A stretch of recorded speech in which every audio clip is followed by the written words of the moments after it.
This is a presentation of the Oklahoma Sports Network.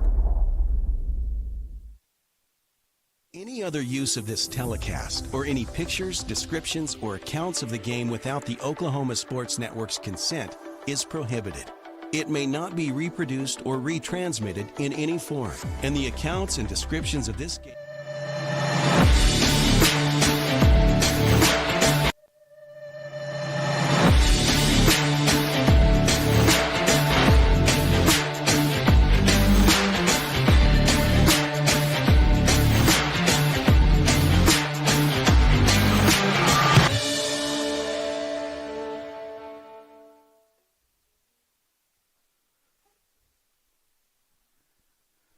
All right, we are live with you here at Highlander Stadium. This is Rich Frederick with the Oklahoma Sports Network. I will have Jason Shaw joining me shortly, but for now we're just going to bring in the broadcast. Got a district matchup tonight, a city rivalry. So the last match in the Lawton Public Schools City Championship Series, I guess is we could call it. So Jason, what do we expect to see tonight? Crosstown match. What do you think? Should be enthusiastic, right? There should be all kinds of girls running crazy with their heads cut off, screaming across the field. I hear the conversations throughout the city of between either Eisenhower or Lawton High, especially my son always talking about how the rivalry is pretty big. So, should see something cool. Should see some fireworks. Yeah, so for the ladies, this is the city championship match, right? For the men, we're a little bit on the losing side of that. Eisenhower men have already clinched that city championship, and congratulations to them. But so for the ladies tonight, I think one of the big keys to the game, honestly, is their defensive line, right? Their defensive line, they've had to plug in some players, had some missing with injuries, etc. So I think that defensive line being cohesive and just stepping up to the plate is going to be huge for them tonight. Yep, absolutely. And I think this last tournament we had last weekend in El Reno kind of prepared some of the younger girls that got some playing time because of prom and other events. So it should be good if they're going to rotate maybe players for fresh legs during this match. Could help out big time, you know? Yeah, definitely. But all right, well, this is Rich Frederick and Jason Shaw with the Oklahoma Sports Network. We're going to sign off for a little bit, let you watch some of the warm-ups going on and take care of some other administrative business we got to take care of, and we will be back. Thank you.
All right, we are back with you here at Highlander Stadium on the east side of Lawton, Oklahoma.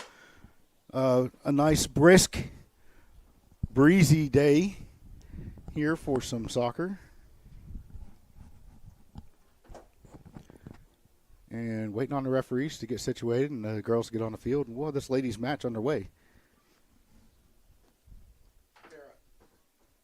The little remote down there by your thumb.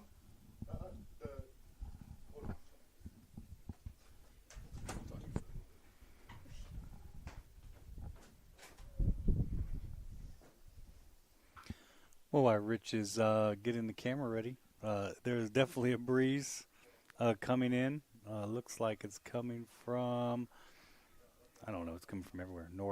Northwest, crazy wind.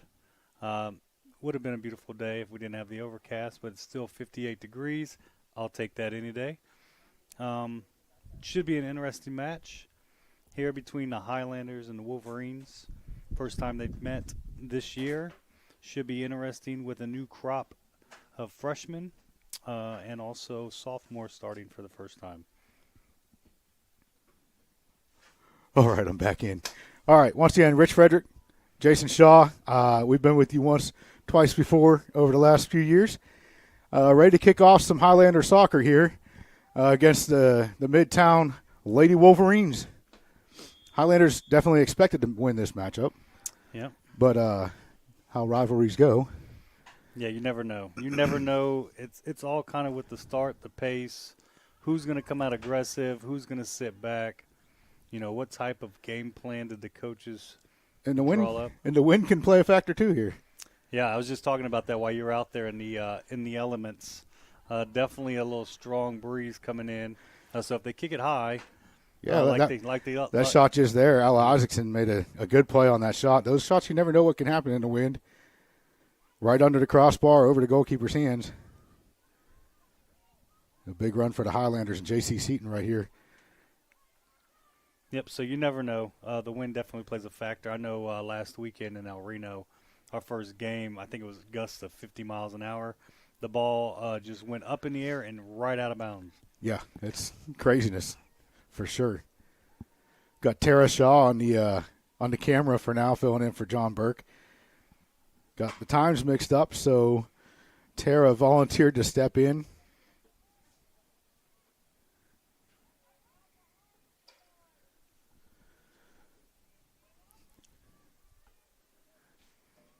Highlanders already pushing up the field. So we've already seen one offensive push for the Lady Wolverines and one for the Lady Highlanders.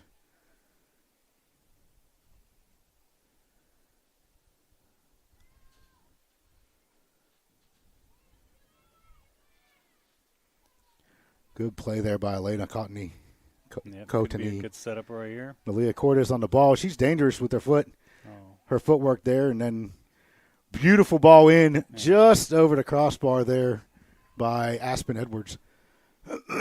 Yeah, great work, great patience, looking for the player. So a great group of senior girls here that we have to watch. Really good group.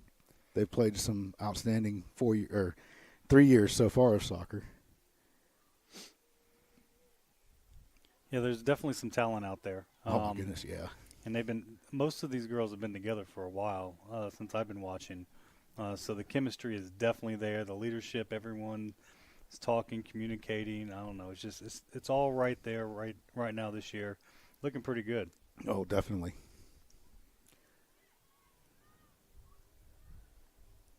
Good pressure there by, I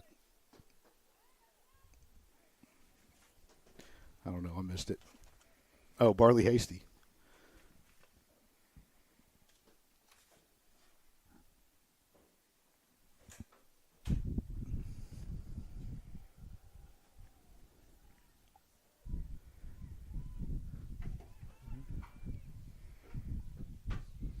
Goes out for a Lady Wolverine goal kick. So I'm not sure exactly the level of talent on the Lady Wolverines team. I haven't had a chance to watch them play it all yet. And it seems like each year it changes. I see a couple of familiar faces from last year. I think number 3. seen her before wearing the captain's armband. But yeah, to me, yeah, I don't know. Lawton High for the boys too, the same. I always see different faces each year. Yeah, it's always different. Big defensive play, kind of a dangerous defensive play there, playing it back up over her own goal for a corner kick. And the ever-dangerous Elena Burke setting up for this corner kick. Yep, so that wind's coming in is going to definitely play a factor. Yeah. If she plays it high. With that wind, she could possibly turn one in here. Yeah. Might slow up just enough. And it does go in for a Highlander goal.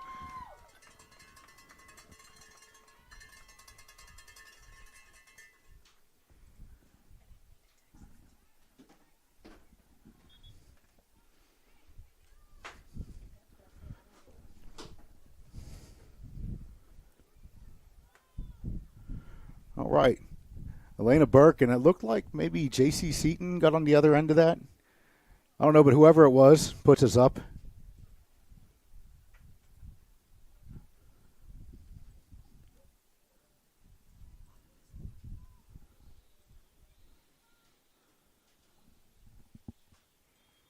Yep, quick, under 5. Under 5 minutes. Now we'll see right now if Lawton High turns it on a little bit more aggressive with the defense. Looks like we got another breakaway. Another break. Nalia Cortez on this one. She's going to try to make it 2-0 quick. Yeah, that was quick. It seems like Lawton High's back line can't set quick enough. Yeah. And the Lady Highlanders are just right in position at the right place, right time. Yeah, they're just having trouble adjusting to that quick attack, and the Highlanders just when they take the ball, they transition from defense to offense so quickly. It's definitely giving them trouble. Yeah. And again, I think that comes with just playing together. They understand where everyone's going to be, who's going to be in what position. Watch the outsides. There you go. Elena Burke swinging the ball in there, looking for her second assist of the night.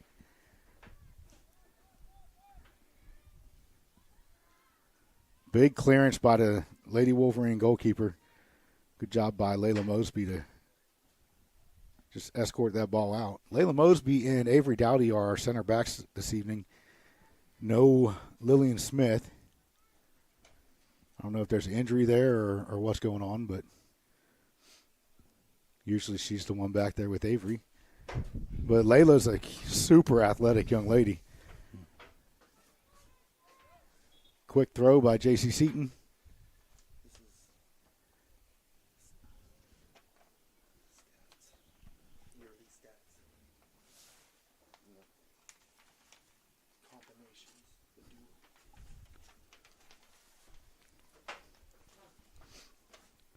Layla Phillips.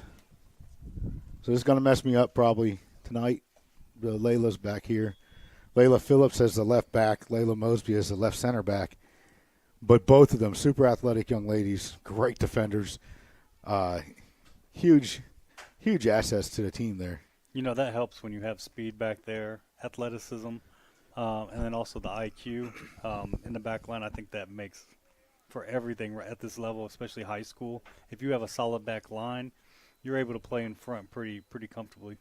Yeah, and any one of those four ladies in the back there is liable to take off and make a run forward, you know. So just knowing that threat is there.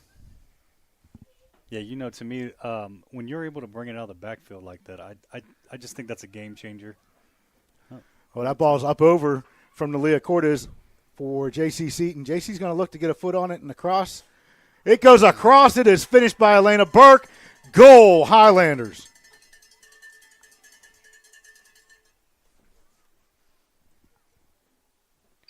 There we go. 2 goals under 10 minutes. Highlanders lead 2-0. Yeah, 2-0 for the Highlanders already. So kind of answering the question of, you know, were the Lady Highlanders ready to play tonight? Yeah, it looks like they are. I think they answered that. I think it's go time. John Burke back with us on the camera. Oh, that might have been a handball. Got a handball against the Lady Wolverines. Kick coming out of the Highlanders end. The AR pointed one way. Yeah. Accidents happen.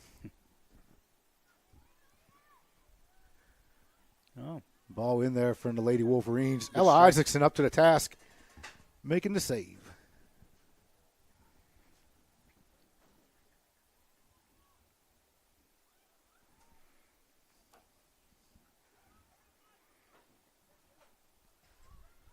Here we go. Barley Hasty with that little tap out of the midfield for Elena Burke, who could turn it on to, who is that running down the sideline? Because she's quick. She is quick, still going. Oh, just off. I'm not sure who was making that run. I can't see the number on it. Yeah, I can't see through the screen right here. I don't know if that was. Yeah, these screens are terrible. Is that Natalie Butchko over there, number 27? Yeah, that's who it looked like, 27. Heck of a run by that young lady. Once again, an outside back making that run for Elena to put a ball onto. Yep, and it looks like they continue to attack from that right wing. That right side, they're owning it right now. Yeah.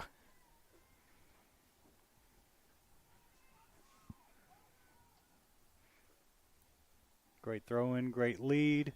Oh, just offside. Elena Burke offside over there. Yeah, it was close. Close play, close. Yeah, it was close. Good thought.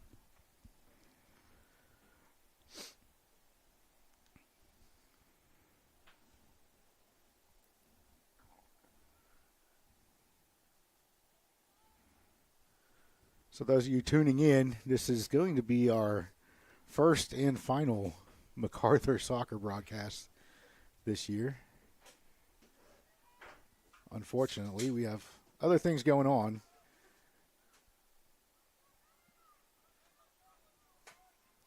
It's a busy year. But It's a busy year, Rich. Yeah, we wanted to bring you this, last match in the city LPS championship series, I guess you could call it.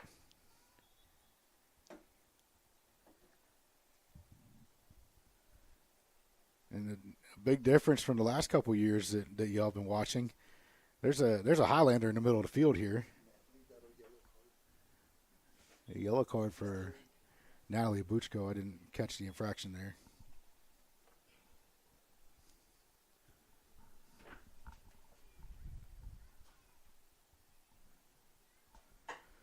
Referee's taking his time to write things down there.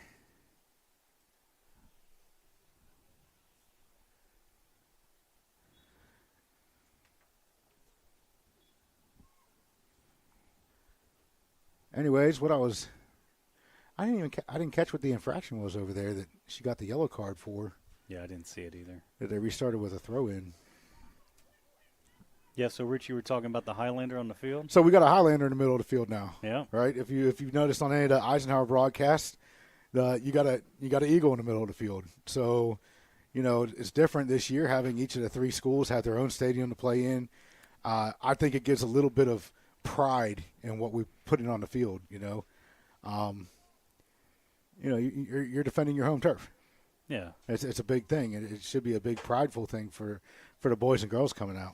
Yeah, there's something about game day where you can just walk out of the school facilities and go right up to your stadium, right? You see your logo, you see your pride. Goes across. Just missed it. Just missed and on the backside there by Elena Cottney. And able to decorate the area too, right? So you got the banners up, you got the photos of the girls and the boys for the seniors. Yeah. You have probably more participation because the students are able to just go from classroom to the stands. They don't have to drive all the way down to Cameron. So. We've been seeing more students out at the matches. Yeah.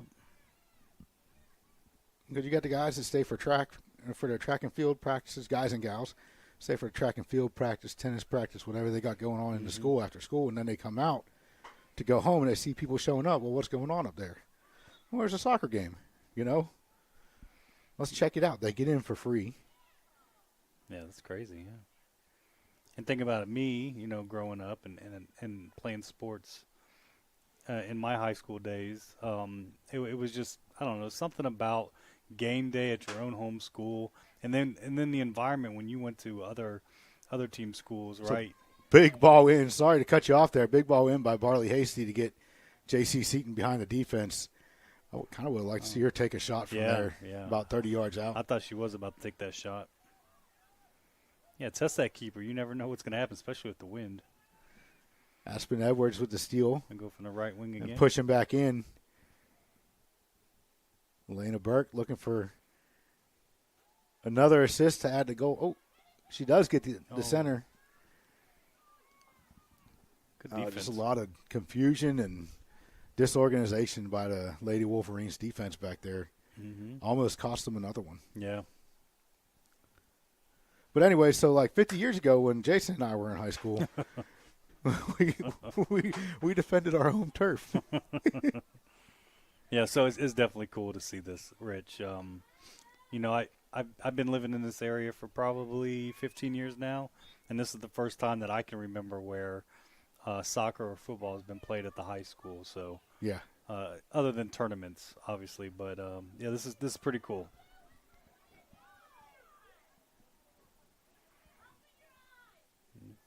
Fans are getting riled up. I love to see the fire out there. Yeah. Fans getting a little questiony about what the referee's saying there.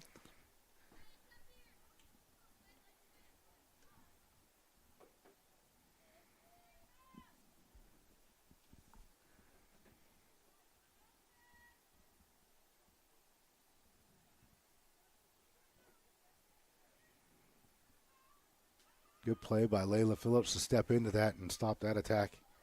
Force a mistake by the Lady Wolverines.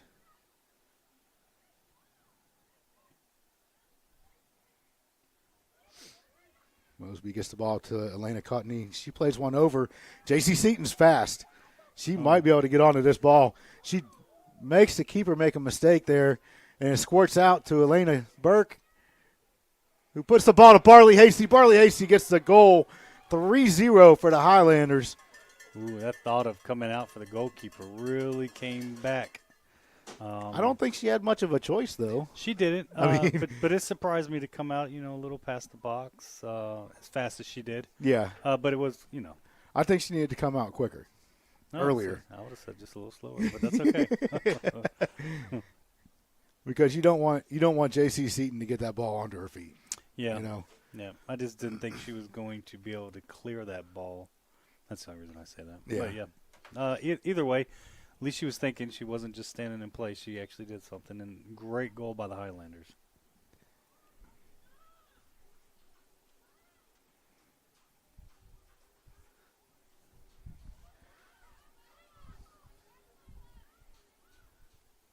Good work by the Highlanders here, getting the ball out of the backfield, just building from the back there. And then a ball up and over down the sideline for Elena Cotney. Yeah, just some great passes. I'm going to have to find out how to pronounce her name. I don't know if it's Kotani or Cotney. I don't know. We'll figure it out. Yeah, we will figure it out. Our resident cameraman, I'm sure, has the correct enunciations. We might find out at halftime. Goalkeeper comes off her line to play that one away. Yeah, great play.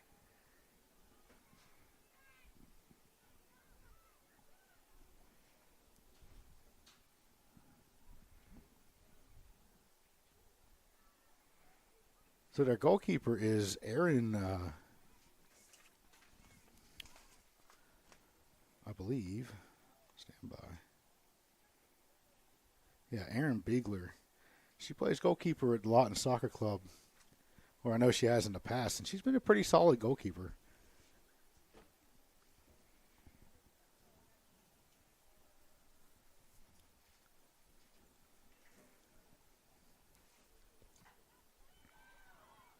Great job by J.C. Seaton putting the pressure on up there off that free kick. Yeah, I was going to say, JC is giving that defense all they can handle. Oh, yeah.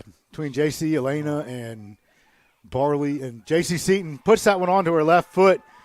Goal, Highlanders.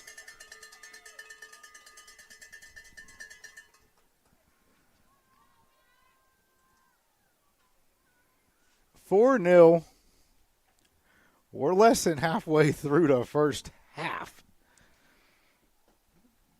You think the Lady Highlanders are trying to make a statement? Or Yeah, what? I think so. I think they want to come out, and they didn't want anyone to think anything other than they wanted to win this game. Yeah, I think this entire season is going to be making a statement for the Lady Highlanders. Yeah. After the way last season went, and I think they went to 0 for district play, right?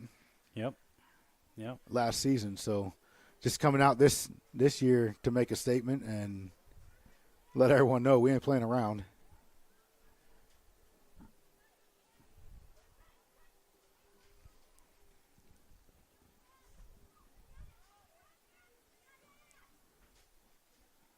I like the movement. I like how they're playing relaxed. Yeah. They're not just kicking the ball into an area. They're playing to the players. It doesn't matter who they're playing to. They're all doing their parts. I think that's a big difference from last year. Poise. Yep. You know, they're playing with poise. They like confidence. They know where the ball's got to go, how it's got to get there. Yeah, and this year they really have been playing very well together. Yeah. And their record, I want to say, I don't think they've lost. I don't think they've lost either. I think they did lose in a tournament game, but not a regular season match. Yeah. Oh, No, they lost no, to they Moore didn't. in Moore. Yep, penalty in the kicks. shootout. Yep. That was a heck of a game too, though. That's it's Moore. It's a 6A school. Yeah. You know, a solid. 6A And they came school. back. They came back last 10 minutes or so and really made that a competition.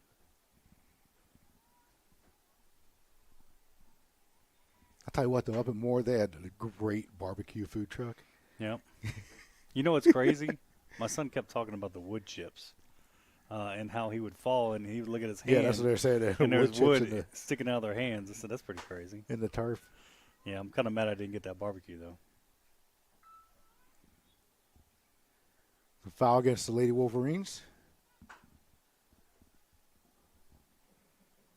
So Barley Hasty's going to try to serve one. Oh, no, she's going to play the short ball to Nalia. I want to see one take it from the 20. So all of our ladies have that leg. This is one where I would want to see an Aspen Edwards or Nalia Cortez. Nalia's going to be over this ball. I want to see this ball go on frame every time. Yep.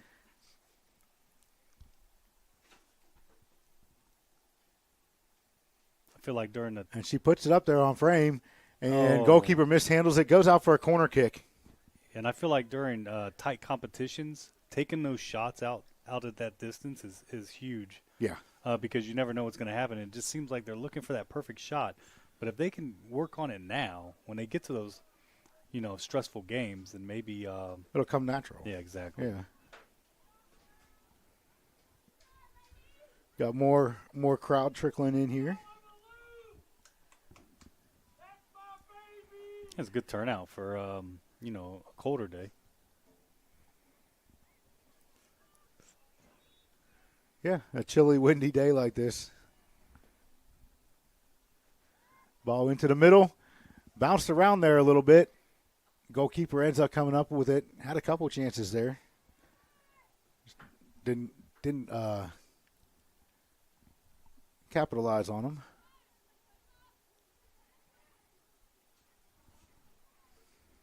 It looks like the Lady Wolverines aren't really pressing that many. It seems like they're playing pretty defensive.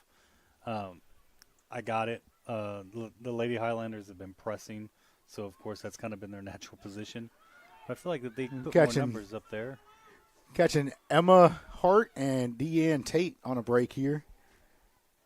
Ball just pushed just a little too forward for Deanne Tate to get to. Mm-hmm. Goalkeeper played it well. Yep, outlet number 9. Leah Cortez back on the ball. Or Cortez.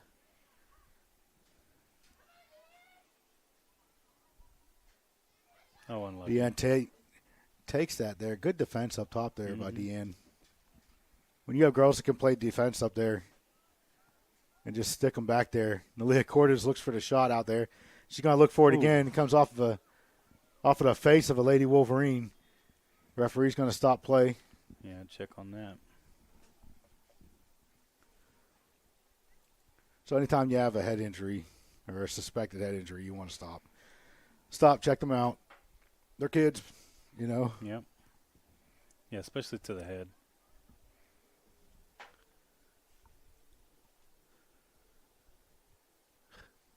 You know, it's always one thing when you're going up for a header, you can kind of brace for it, but when you're like kicked that close. Yeah, when it's that surprise attack. Yeah, it's definitely it's a different sting.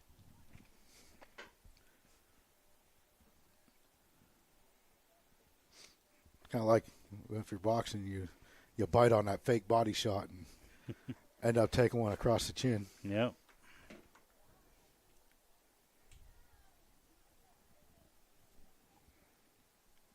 Looks like the players, she's fine. Kind of walking it off. Got some young ladies out here around the field from the U10 and U8 Girls Academy teams down at Lawton Soccer Club, coached by Taryn Kabelka and Alicia Meechin. Great group of young ladies. Excited to be out here with the big girls. The kids get pretty excited about that. Yeah.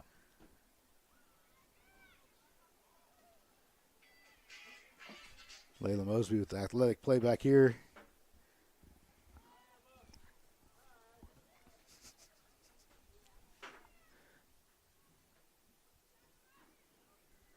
Good work by number 9, Nalia Cortez.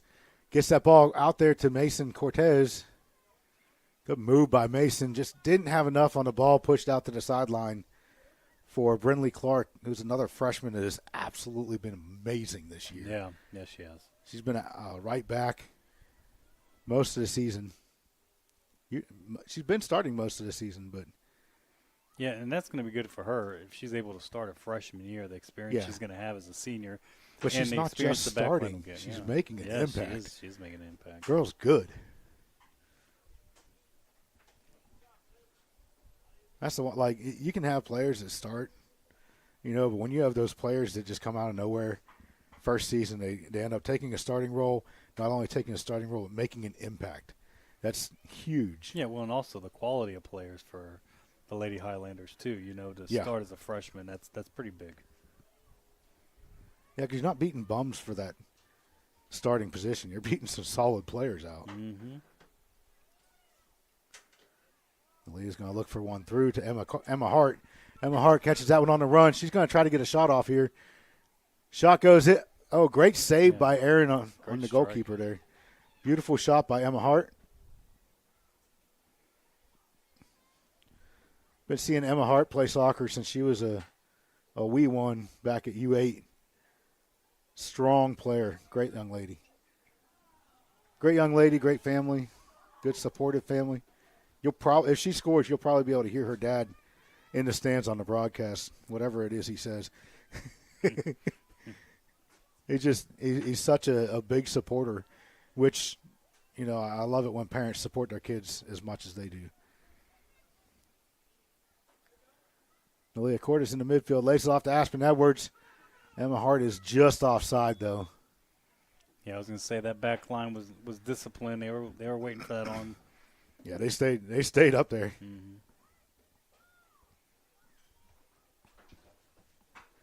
For those of you first time viewing the Oklahoma Sports Network, I don't know where you're watching us, but you know there's plenty of options. You got YouTube, you got Roku and Amazon Fire Stick. You got a mobile app on your phone. You can watch Facebook Live, X Live.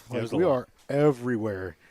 I don't know if we're on Instagram Live yet or not, but you know it's pretty amazing in the quality. Like I use YouTube TV, or in YouTube. Yeah, very clear, super clear. Yeah, we watch games on the TV all the time on YouTube, and it's just like watching we're watching a basketball game from Macarthur, and it's almost like watching the Thunder play. You know. Yeah, sometimes same quality of picture. Yeah, sometimes I want to be selfish, you know, and just stay home. Just stay at home instead of coming out in this wind. Yeah, but you got to support. But yeah, it's great quality. I will say this during football season, when they travel, I'm able to watch it from the house. Yeah, that's always awesome. It's so nice. Yeah. Substitutions for both teams here. Looks like Layla Phillips is getting a break. Well-deserved break. Natalie Buchko coming in to replace her. Natalie with the yellow card earlier. She got to be careful. I don't know what she did over there, though. I'll have to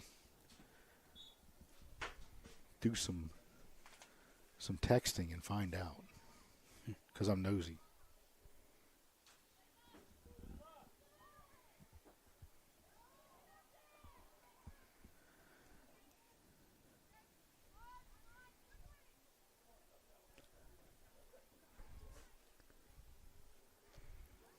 This is the Highlanders just playing it in the backfield here, bringing it up, working it. Oh, and the Lady Wolverines intercepts, takes it. Oh. I feel like the Lady Wolverines are going to get a shot off. Yeah, I just They keep this pressure up. At the very beginning, they fell back so deep, and they left one or two strikers up top. And there wasn't enough players to pass. Yeah, I just feel like there's not enough organized play between the levels. Yeah. Right, between your defense, midfield, and forwards.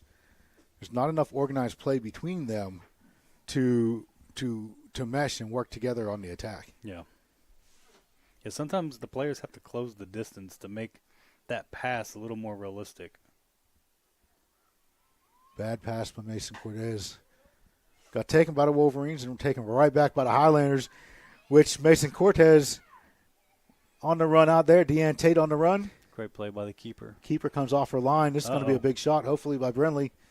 She doesn't take the shot. She looks for a shot from close range. Brinley Clark, the freshman, on the goal. Great shot. Big-time players making big-time plays. That was a beautiful shot there by Brinley Clark. And we just talked about her being an impactful player for the team. Mm-hmm.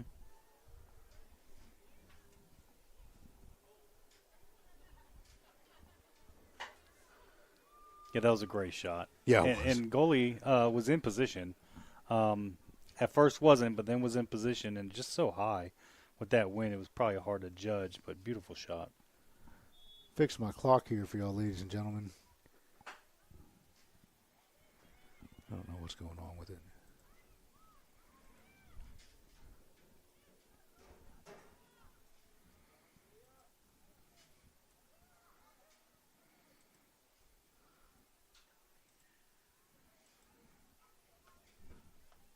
Okay, we're close here.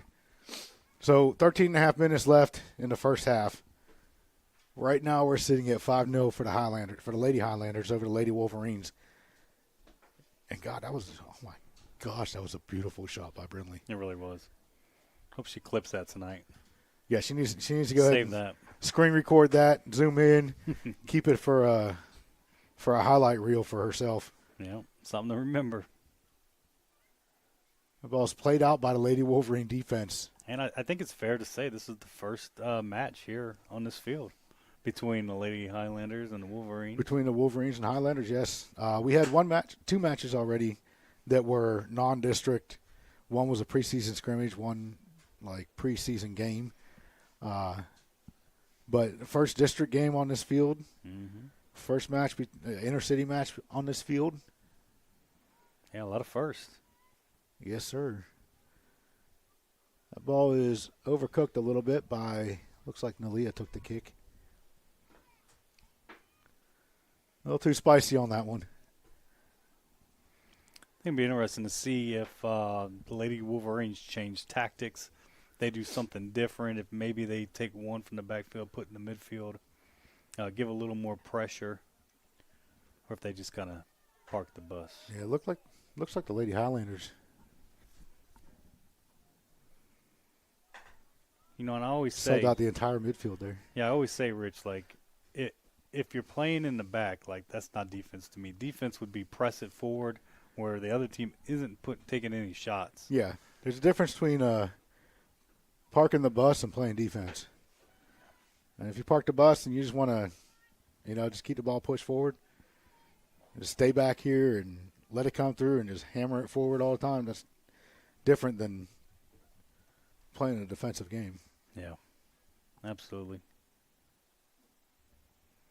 But I don't think the Lady Highlanders want to park the bus on this. I think, like, if I was coaching, this will be a statement game.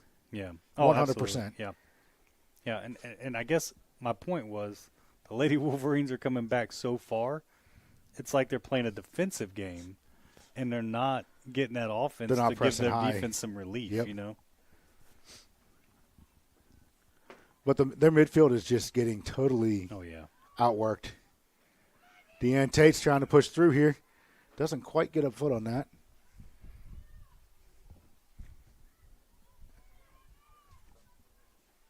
Looks like Avery Dowdy got a break from center back by Lillian Smith. You know, offsides. And again, the Lady Highlanders are playing so relaxed. They're playing confident. They're Yeah. focused. And the ball is being passed so soft that they can receive it. It's not bouncing anywhere, and they're keeping it down because of the wind. So I think that's testament to them. Braden, did you come up here to give us a quote before the game or what? No. He says no.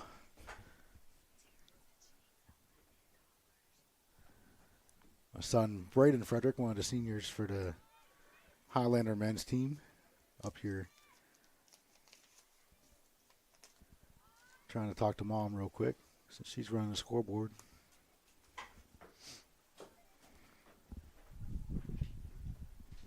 They're trying to get money from Jason for his wife. Yeah, I don't. Man, always All right. asking for money, right?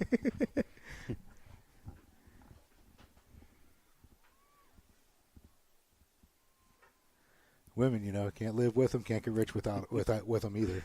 Uh, Can't live without them. Can't get rich with them. as Heather shakes the finger to you, Rich.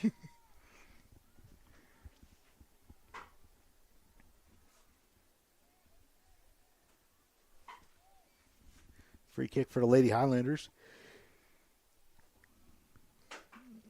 That ball is off Lady Wolverine head and straight out of bounds.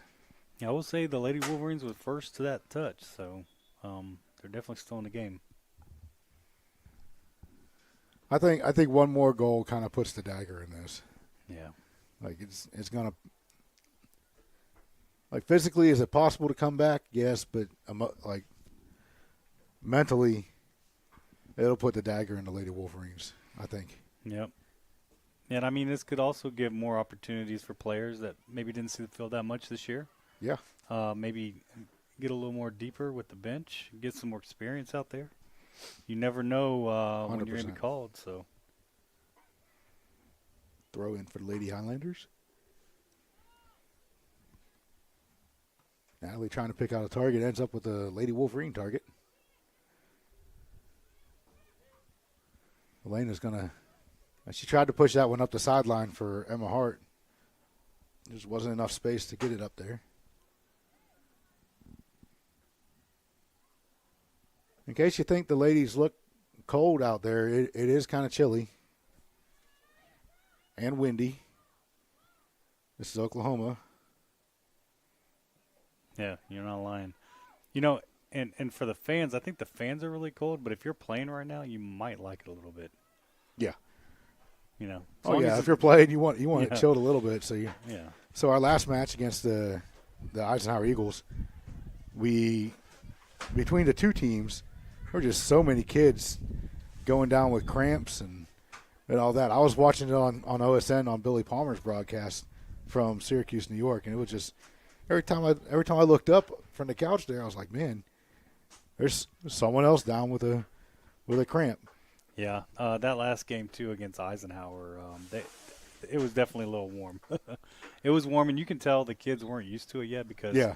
when it gets hot, they know to drink water. I don't feel like they were in that mindset yet where they needed to drink water before the game. I'm sure Coach had a few choice words afterwards. Probably. Here goes Elena. Elena Burke, one-on-one with the goalkeeper, plants that one in for her second goal of the game.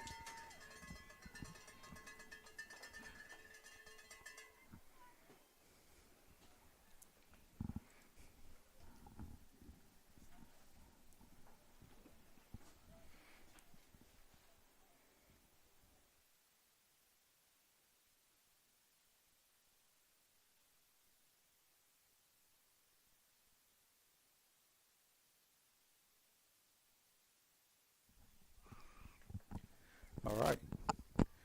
Lady Wolverines kicking off here.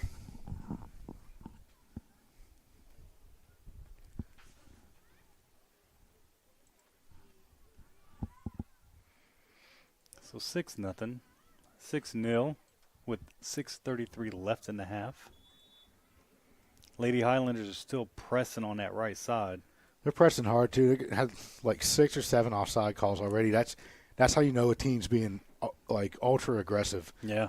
I like it, though. Oh, yeah. I like it, especially when you get the results. Yeah, and it's 6-0. I mean, this is the game you wanted if you're the Highlanders. Oh, yeah. I mean, this solidifies it, right? This is for the city championship. City championship for the ladies. Emma Hart here on the breakaway. Just her and the goalkeeper. Oh, and she comes just left. Great work by Emma Hart, though, to get out behind the defense, get one-on-one with the goalkeeper.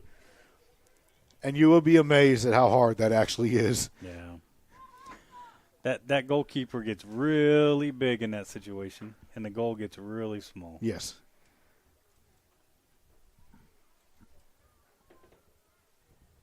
Especially when you want it. So Emma already has a couple of goals this year coming off the bench.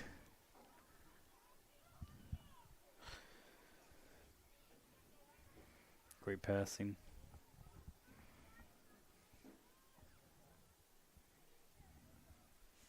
Barley Hasty putting in the work out there. Gets the ball back to, tries to get the ball back to Elena. All right. Couldn't quite connect. Looks like we moved Elena Cottony into the defensive midfield position.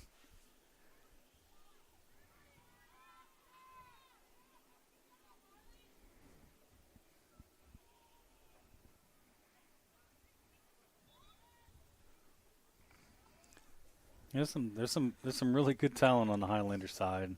Lawton Wolverines can't hang down too low because a lot of these girls, they play high level competitive, right? So, Yeah, they play decent. Yeah. A lot of the Lady Highlanders are some really good club programs. yeah, and I feel like that's a big difference when you're able to play year round, for the last 5-6 years. Yeah. And then also a couple of the teammates are on the teams with them, so. Elena Burke pushes that one through looking for Deanne Tate. That one's pushed back by the Almost Lady Wolverine defense. Just a miscommunication there between center back and defender. Mm-hmm. Almost gets pushed in for an own goal. Which if they haven't already started mentally thinking, oh, it's 6-0, we're out of it. Yeah. An own goal there to make it 7-0 would have definitely just kind of put the nail in the coffin. Take the breath right out of it. Mm-hmm. That was a good stop by the goalkeeper. Unfortunately, she got kicked in the hand. Yellow card to Barley Hasty.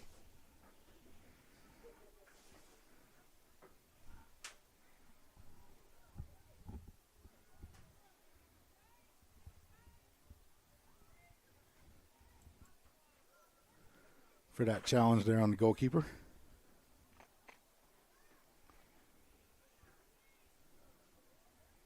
That's a position I never wanted to play. I never wanted to play goalkeeper. So I can tell you as a coach, right? If you don't have someone that's already trained as a goalkeeper, you'll find the craziest kid on the team. Right. The one that isn't scared of anything. Number one, is athletic, can catch a ball. Right? You don't really care if he can kick it or not. Right. Right? and if you have to, just line them up without football pads like they're running at each other for football tackles. Whichever one does not get out of the way, he's probably your goalkeeper. Oh, right. So hopefully there's some coaches listening, and this is your first year. Maybe you try that out. I mean, it makes sense, right? You want to be aggressive, the instincts, you're focused, and you can catch the ball. So yeah, and if you're scared coming out like that, then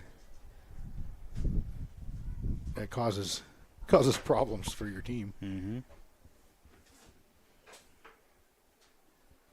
Coach is still tending to the goalkeeper down there.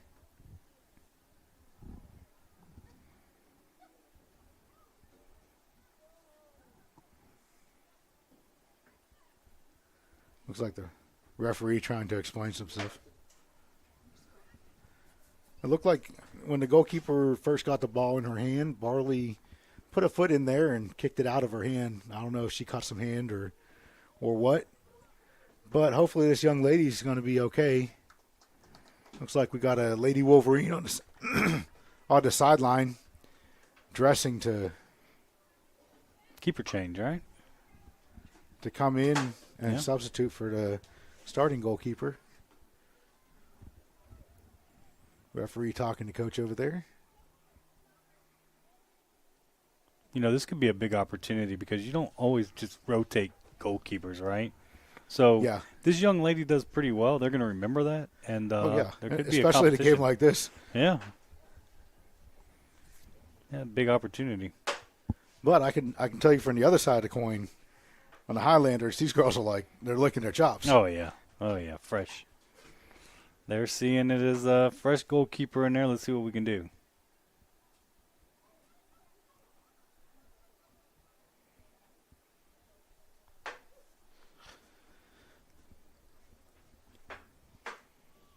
Couple substitutions for the Highlanders too.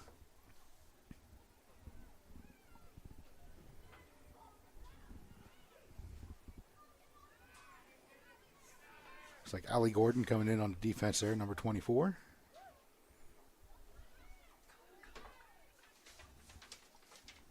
It looks like there's been a little bit of a change also with the Wolverines.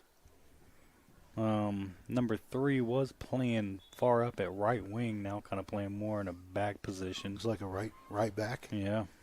Ish type. Mm-hmm. Brought number 9 over to the right wing, and then there's a new number 2 in the middle. Yeah, I have trouble keeping up with all these numbers and everybody.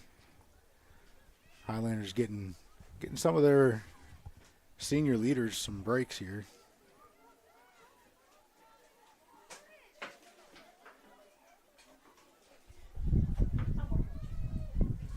Simone Roberts, number 2 up there, the one working for the Lady Wolverines. Yeah, a little more pressure, right? Like kind of little change right there up top. See if this works. Maybe they'll get some momentum. Got number 3 Ava Fogel back here on defense, which is usually one of the forwards. Might help with kind of steady things up and slow the bleeding back there.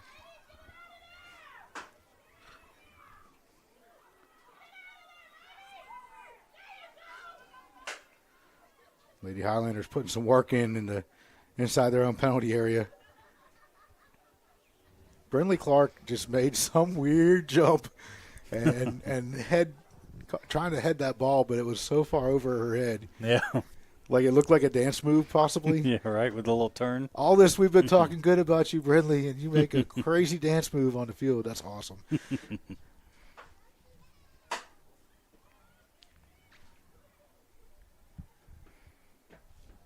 Lillian Smith stepping in on the defense there. Got a handball. And on the outside against the Highlanders. A little pressure. Got a minute left in the first half.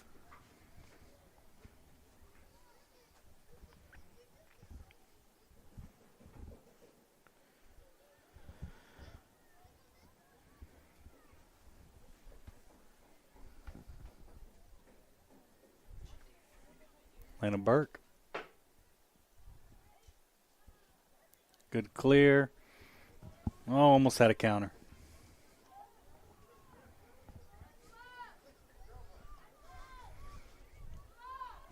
I think Elena said she's going to take it herself. I think Elena's going to work that sideline there. Yeah, good work. Just a little too heavy of a touch. Yeah. Oh, no, that was touched by the Lady Wolverines defender. Well, they got 10 seconds left. Don't know if they'll get it off. Yeah, 6. My clock for y'all. I'm sorry. Here.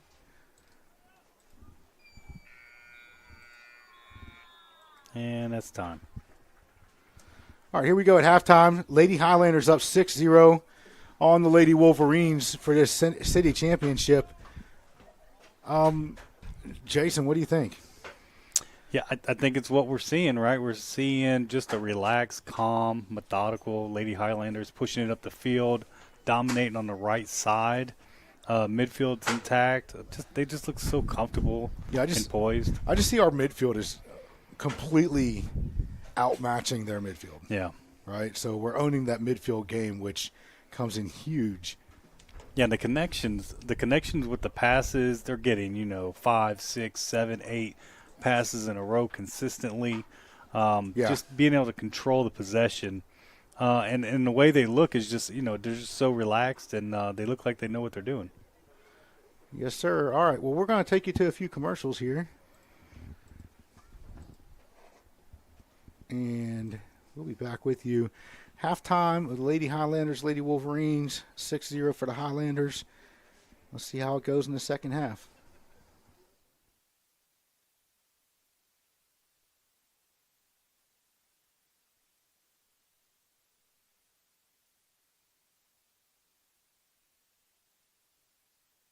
College is more than just going to class. College is a journey. It's meeting new people and making new friendships that will last a lifetime.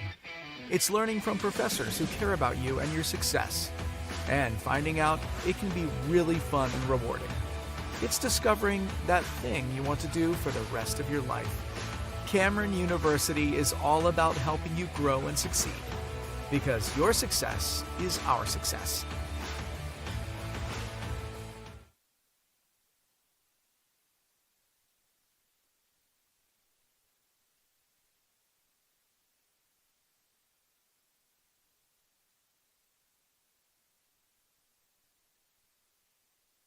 .4D Landscaping and Irrigation has been providing top-rated professional landscape and irrigation services for the past 25 years. They take your vision for that perfect landscaping project for your home, new construction, or business and make it a reality with their easy financing options. You'll want to make sure to ask them about their seasonal services too.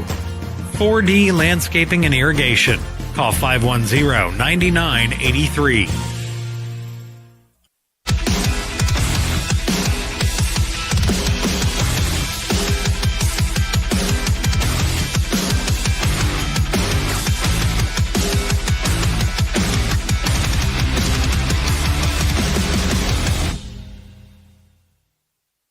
Clothes nowadays are so expensive. And no matter how good a sale is, you still walk out spending hundreds on barely anything. Goodwill is the place to go. We have a wide variety of affordable clothing for all ages.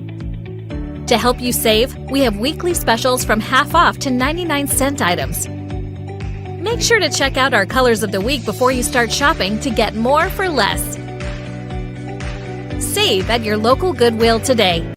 Southwest Foot and Ankle Clinic has specialized in the medical and surgical treatment of the foot and ankle for the past 40 years. And they provide all treatments under one roof. From x-rays, radial pulse therapy treatment, to surgical treatments, all with one goal in mind, providing the highest quality medical care with good old-fashioned Oklahoma compassion. Call to set up an appointment today. Southwest Foot and Ankle. 580-357-8720.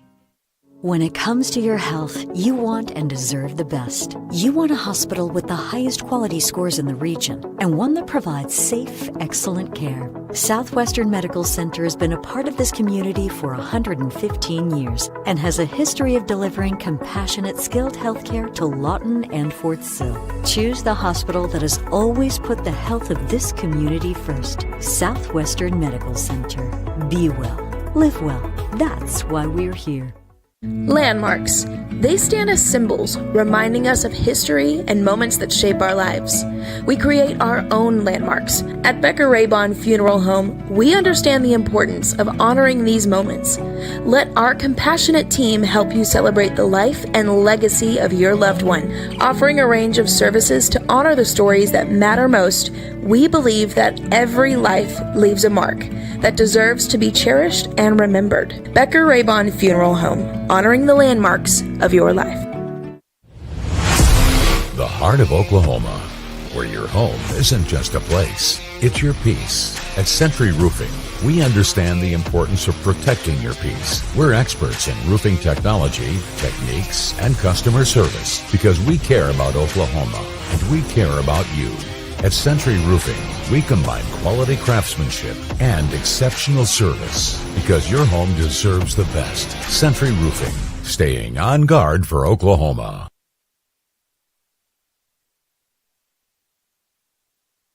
College is more than just going to class.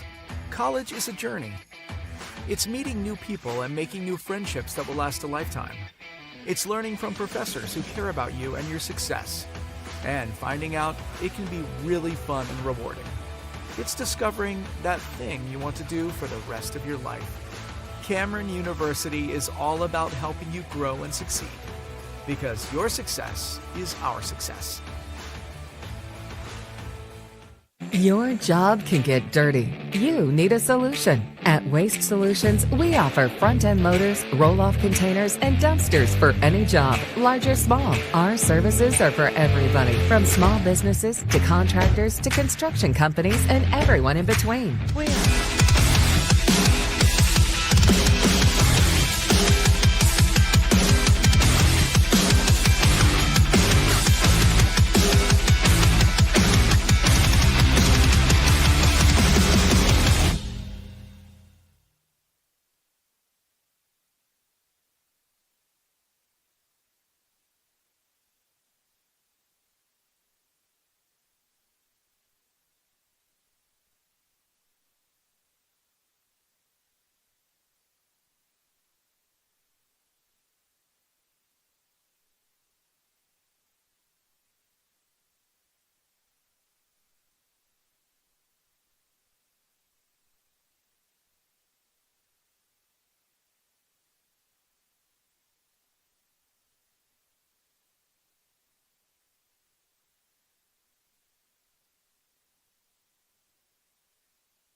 All right, everyone, back at you with the Oklahoma Sports Network. Rich Frederick, Jason Shaw.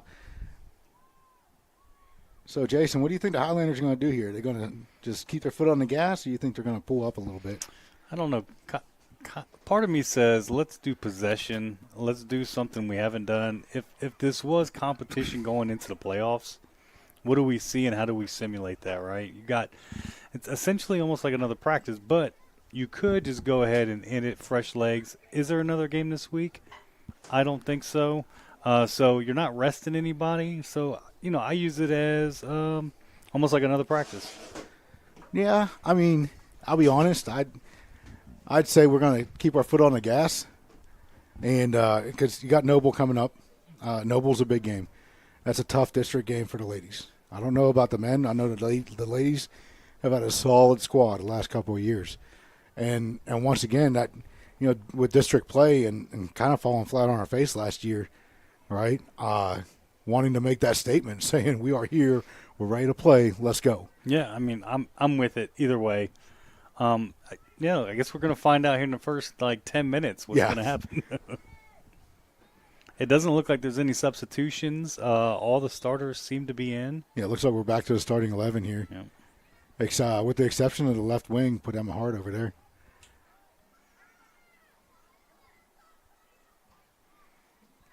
And Brinley Clark did not start earlier, and she's up here. Offside against the Highlanders.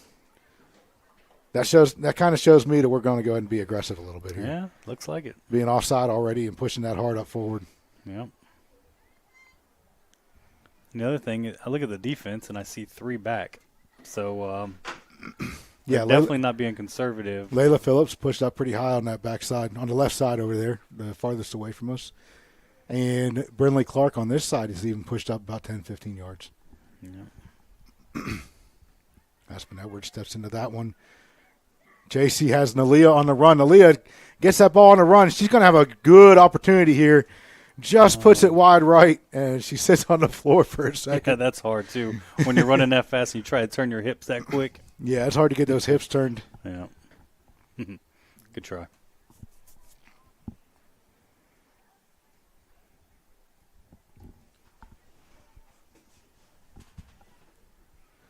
The ball goes out for a goal kick for the Lady Wolverines. Who's first? All right. Elena Burke.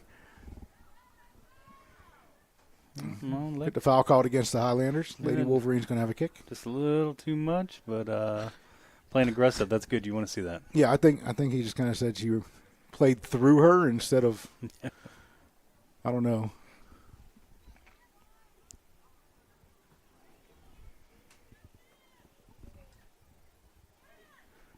Looks up, has J.C. Seaton ready to run.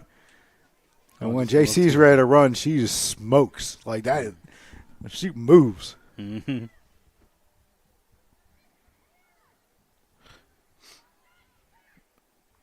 So the Lady Wolverines, they had some pressure at the end of the second half. I don't see them continuing with it. It's almost like the Highlanders are just giving them too much. Yeah.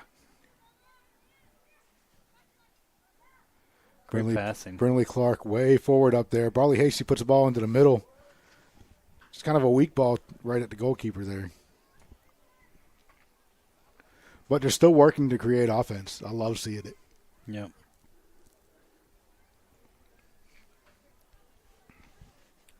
And as JC one-on-one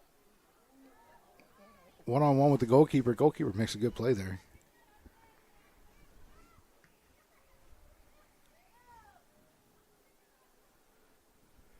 I have noticed that the Lady Highlanders. J.C. Seaton's going to look for the big one here. There. That ball goes into the back of net. J.C. Seaton with her second goal of the game. And that's why I held it, because I knew it was coming. What I was going to say is that the Wolverines look like they're not cutting off the passing lane.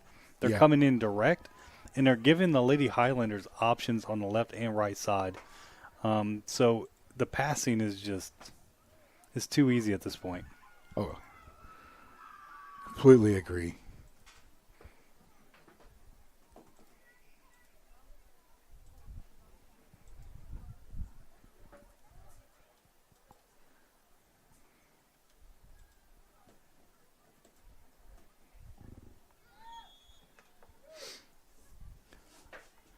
So we're less than 4 minutes into this, just over 3 minutes into this half. Lady Highlanders already tallied another one. Kind of has the look of coach saying, just finish this. It's cold, it's windy. Let's see how hard you guys can pressure to finish this. Because in high school soccer, once it becomes a 10-goal differential, that's the end of the game. It's their mercy rule.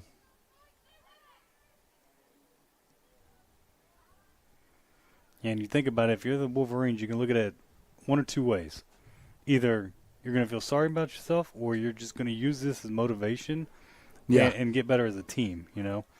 And there's nothing wrong with it. All teams have been in this position at one point in time. It's just, what do you do? And I mean, against a couple of teams last season, this was, you know what I'm saying, the Lady Highlanders were on the receiving end of stuff like this. Yeah. And I truly believe that that's how you build a team. Is you have to experience. Emma Hart with a big run down the left sideline there, working against Ava Fogel, putting enough pressure on to make the defense just clear it out of bounds and give the Highlanders back the ball. Yeah, and you have to experience this, Rich. Like, you have to feel this, and that's when the competitiveness comes out. Like, is this it? Am I gonna do something different? Are we gonna be better? What are we gonna do? Yeah, I mean, this can either crush your soul or light a fire. There's no real in between. Yeah.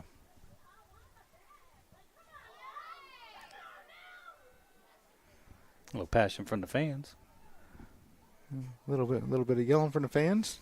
Big push by the Lady Wolverines over there against J.C. Seaton, who was trying to shield that ball.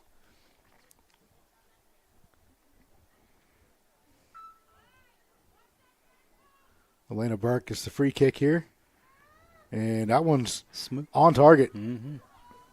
Good work by the goalkeeper. 3 runners, though, were coming in on the goal line to finish that one off. Yeah. And Elena's putting it up there just in a good spot. And it's effortless. It's kind of soft. It's easy to receive. So it's dangerous for the goalkeeper. Yeah.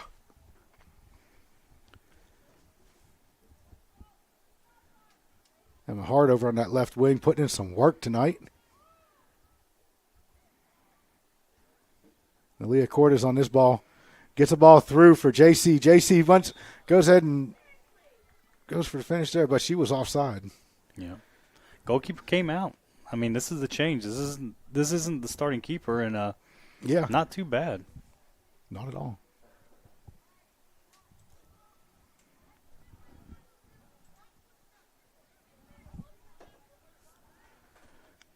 So we got an offside against the Highlanders. Indirect kick for the Lady Wolverines.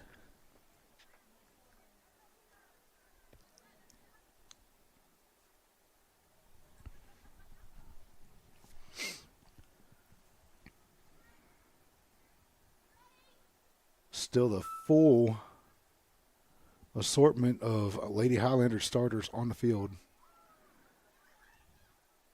Just ready to keep pressure on. There we go. Reset. Resetting to Ella back here. Young lady put her arms up to protect her face, but it doesn't quite fly in high school soccer. Yeah, no. If you're 9 or 10 years old, that flies sometimes. But in high school, you got to learn how to use every part of your body.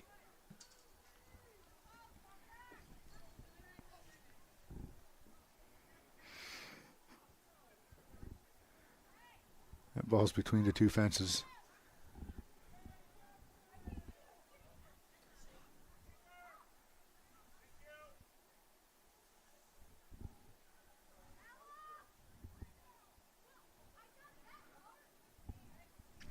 Yep, here comes another ball. Ella Isaacson saving the day. Yeah.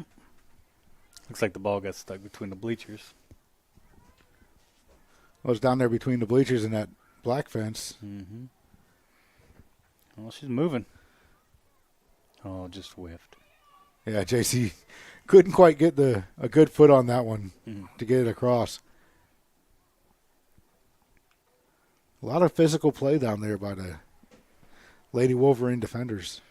Yeah, it seems like they're toughening up a little bit down there. Yeah, that's one thing they truly lacked, though, in that first half. There was zero physicality from the Lady Wolverines.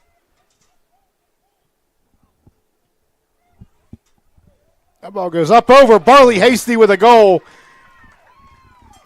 Oh, I missed that. That was nice. Was that a chip? No, she just kind of found that back upper 90.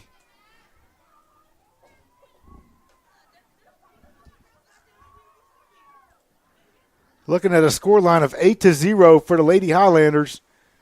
A couple of substitutes coming on.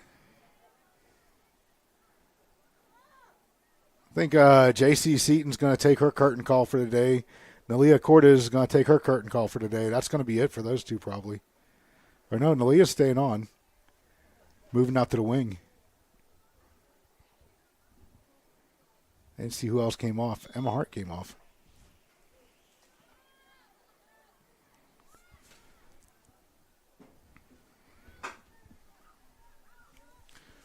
Getting some other ladies some big opportunities here to go ahead and end this match.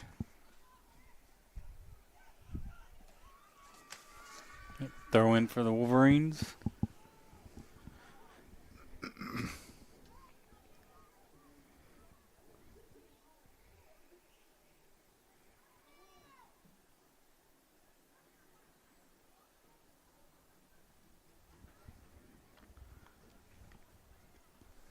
Lady Wolverine's throw just put her in a 1v2 situation.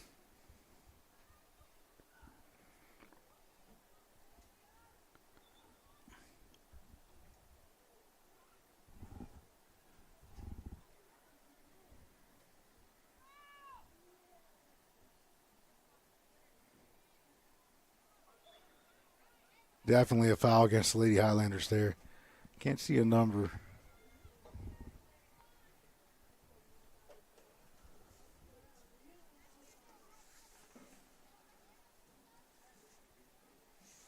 Is that number 16? 15? Tristan? No. Destiny Sexton, maybe?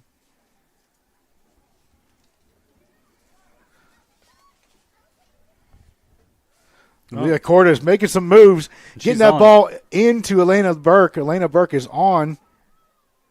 She slides it in and, just missed. A little too much power. Was that Aspen Edwards? Looked like it. Aspen just missing that one. Under a little bit of pressure. Or actually, no, it was deflected. No. Okay, sorry, Makes a Aspen. more sense. Yeah. Sorry, Aspen, you did not miss that. That one was hit out of bounds by a Lady Wolverine.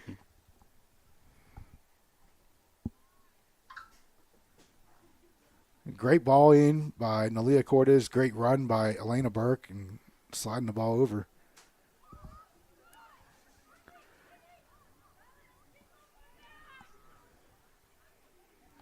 Elena Burke never got back into an onside position after taking that corner kick. Good find, though, for Brinley Clark to see her out there and put that ball out. Yep. A lot of times for these teenagers, the big push is let's get that ball into the middle, get it there. Yeah, and having that patience and actually seeing the field, having the vision. Brinley Clark with another run. And that ball goes across, and it is missed by, I don't know who that is up there. Oh, great save. Defender with the foot. Barley Hasty takes another crack at it. Look at Aspen Edwards just having herself a game today. She's not one of the ones on the scoreboard, but she is having herself a game in the midfield. Player down. Lady Wolverine down out here.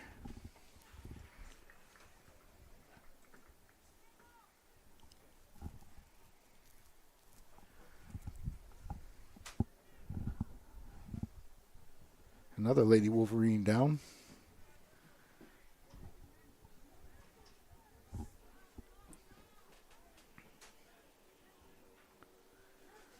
And substitutions coming in for the Lady Highlanders.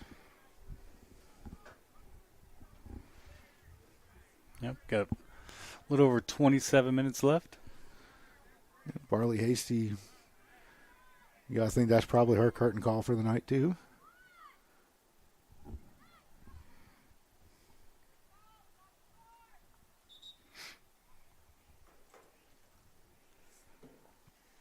Barley has had herself a game.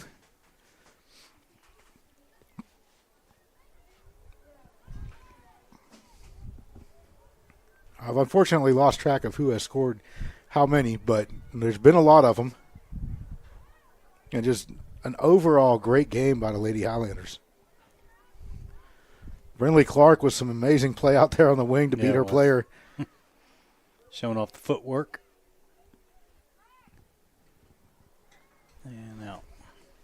Just that right side that Brinley and Elena are absolutely dominating that right side, that whole right side right they now. They are, and they're working together.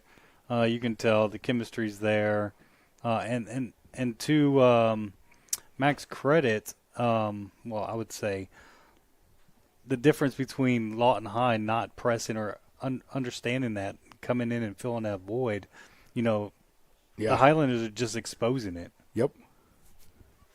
Looks like Elena moved to the other side now. Oh, Nalia Cortez over there with some moves. There it is. Finishes that one for our Lady Highlander goal.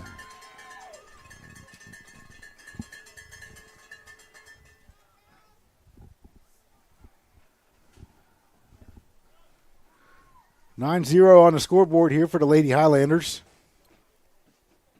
That's where you dig deep.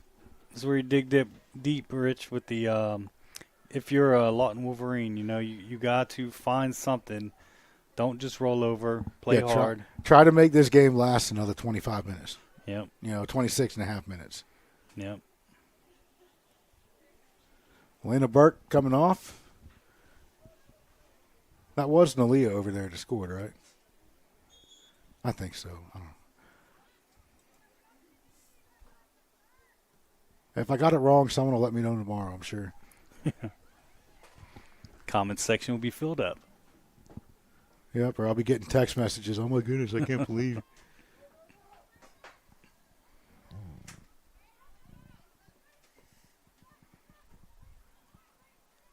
All right, a little bit of hustle.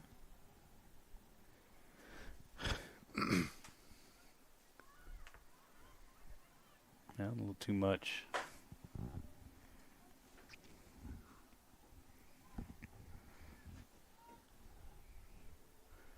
Big throw over the top there, looking for Mason Cortez. Ooh. His body's all over the place. Yeah.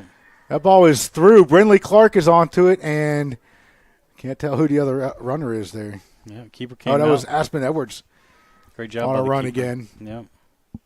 It's just, honestly, three names we have just been over and over. Aspen Edwards, Yep. Elena Burke, Brinley Clark. Yep. Oh, my goodness. Those three. And Barley, too, yeah. And Barley.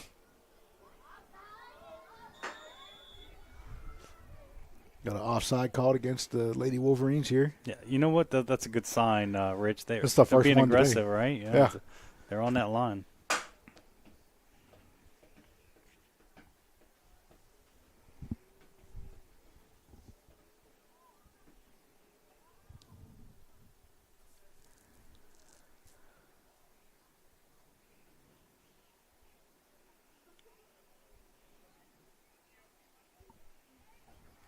I can't believe it was just 88 degrees the other day.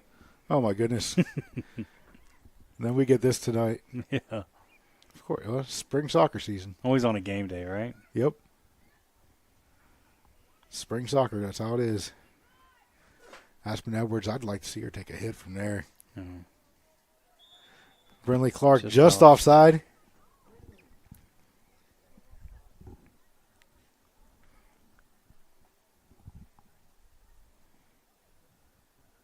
After this match, we're gonna put you on a break for a while, and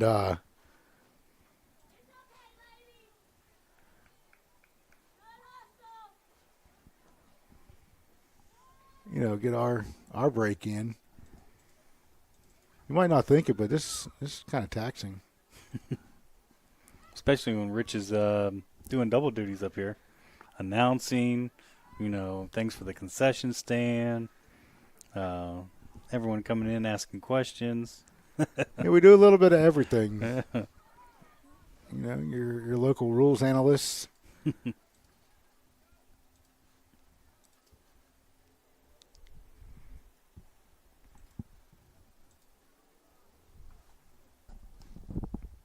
But we try to keep it fresh for you, keep it new.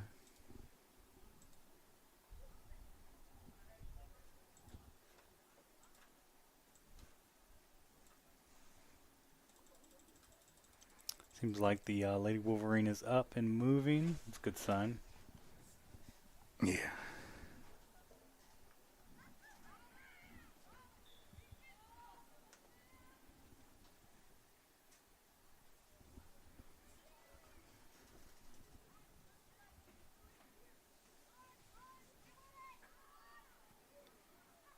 We've got a big tournament this weekend over at the Lawton Soccer Club.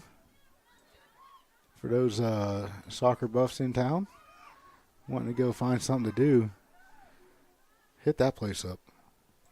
Great play. Oh, Brinley Clark looks to make the assist to go ahead and put this away.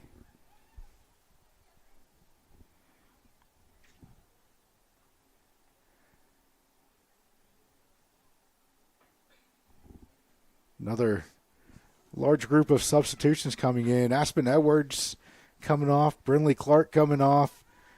We're basically down to Elena Cottony. Maybe is the only starter left on, and Elena Mosby. Or not Elena. Layla Mosby. Mm-hmm. The only starters left on the field.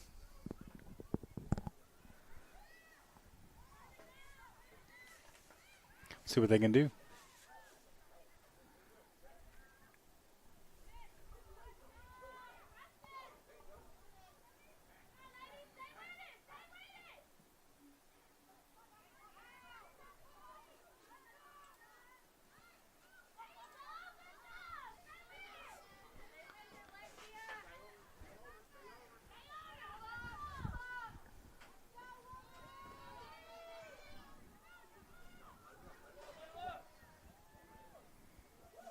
Layla Mosby with the feet works back there.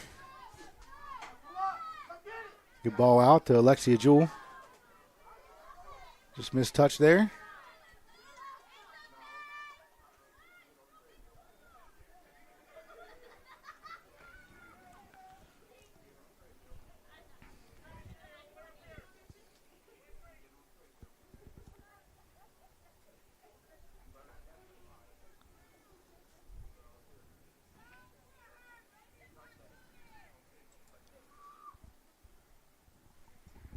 You can see that come in.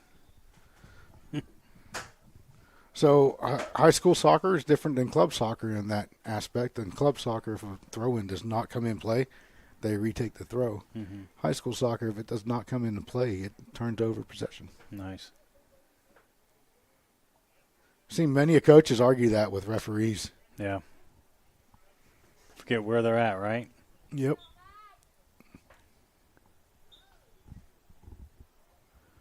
Foot lifted on the throw-in. You got the kind of an elementary mistake, Yeah. And I see it with club too. It's almost like they forget it. They're so relaxed. They're not thinking.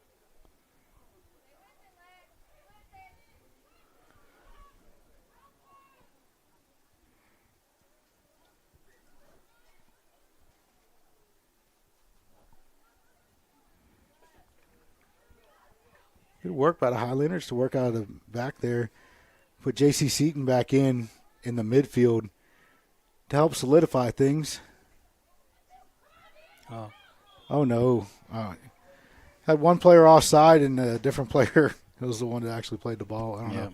They might have both been offside. Who knows? But the offside is called. Yeah, it was close.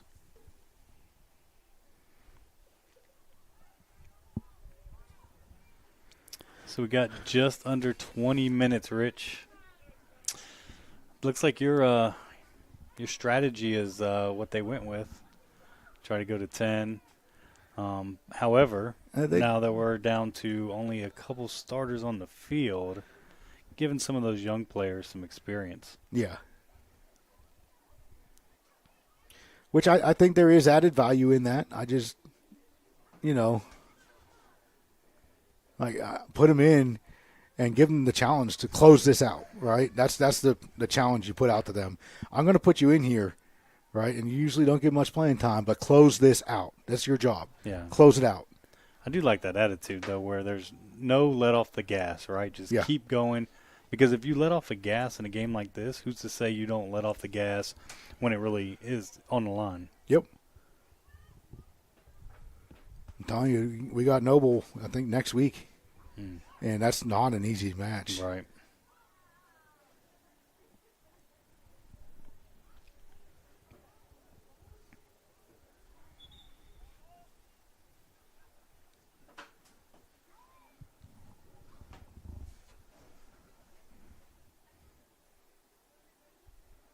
Another substitution by the Highlanders. Looks like Elena Burke coming back in. It's so hard to see. There's weird glares all over these windows. You're right. This angle right here just kind of reflects off of it. Yeah. You got these bars in the middle. Trying to look around window frames and everything. Oh. J.C. Seaton picks that ball up just outside the 18. Has herself a look.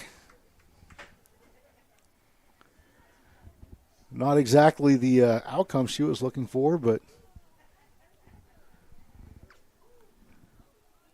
definitely took her chance on it.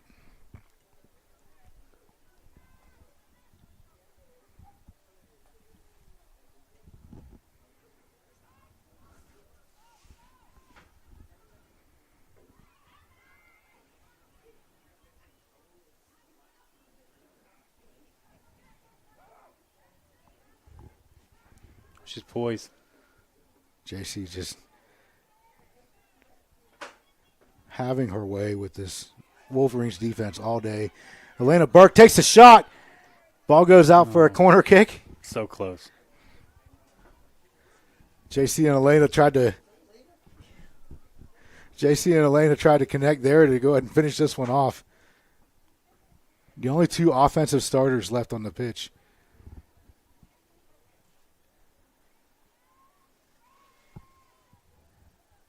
Mason Cortez on the back post here for this corner kick. And that's who it comes through to. Did I call that or what? You did call it.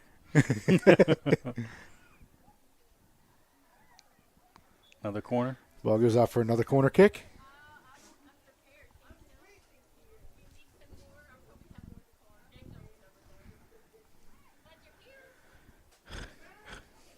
Got the Highlander men's parents starting to show up.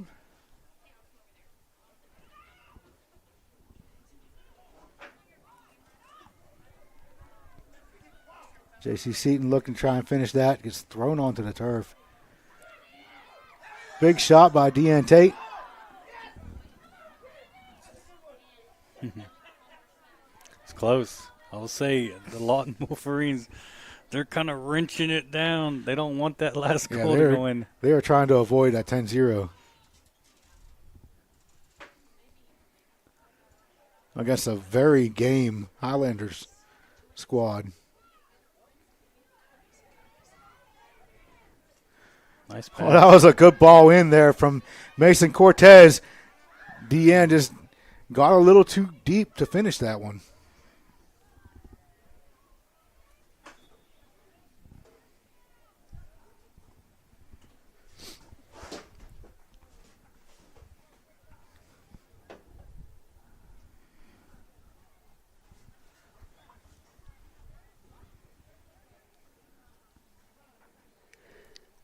So who's next, Rich, for the Highlanders? The next game, I believe, is Noble. Noble? Yeah, I think it's next Tuesday. So I think that's the game I'm going to miss. Good work by Mason Cortez back there fighting.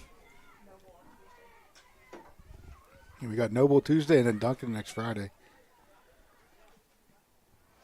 Which the Lady Demons out in Duncan, they've been having our number the last few years. Yeah. Duncan's always been a competitive school too, with soccer. I know through the rec and travel ball, there's always been the spirit between, Lawton and Duncan, so should be interesting.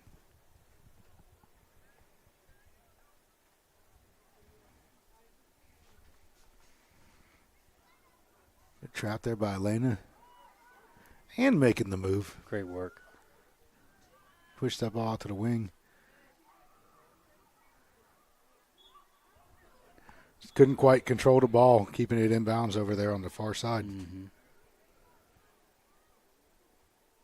And there's a lot of color over there, too.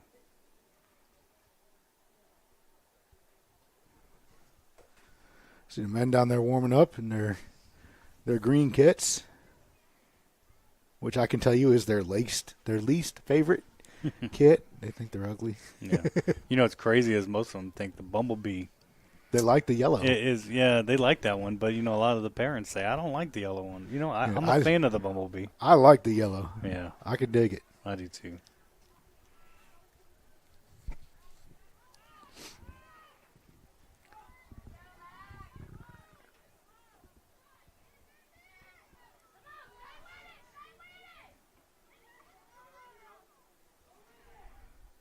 So coming up next week, we got the Lady Highlanders and the men. Both are going to be taking on the Noble Bears on Tuesday. I believe that is up in Noble. And then Friday we'll be back here at Highlander Stadium. They really haven't given it a name or told me a name for it yet, so I'm naming it. I was looking for like a name for the field, right? But what are you going to name it, Rich? Yeah, it's Highlander Stadium. Okay, it's just that easy. On the Highland? That's what I'm calling it. But we'll be back here to play Duncan. 2 big district games next week that really can go either way, have went both, either way the last couple years, so should be some good matchup.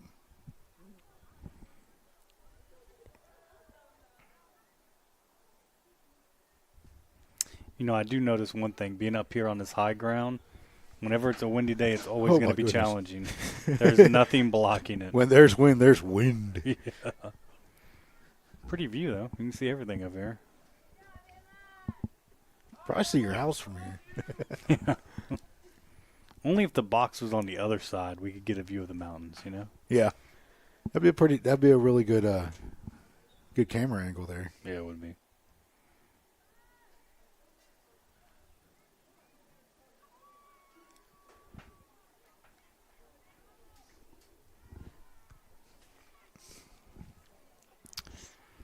$11 Rich. 11 and a half. Yep, 11 and a half something. Are they going to get there? Minutes here. Only takes one shot. Just one. Could this be it? Yeah, this could be it very easily here. Especially with J.C. Seaton on the ball, Deanne Tate on the ball. J.C. Seaton makes the run there. She's going to try to make it right here. 10-0 for the Lady Highlanders. Game, set, match.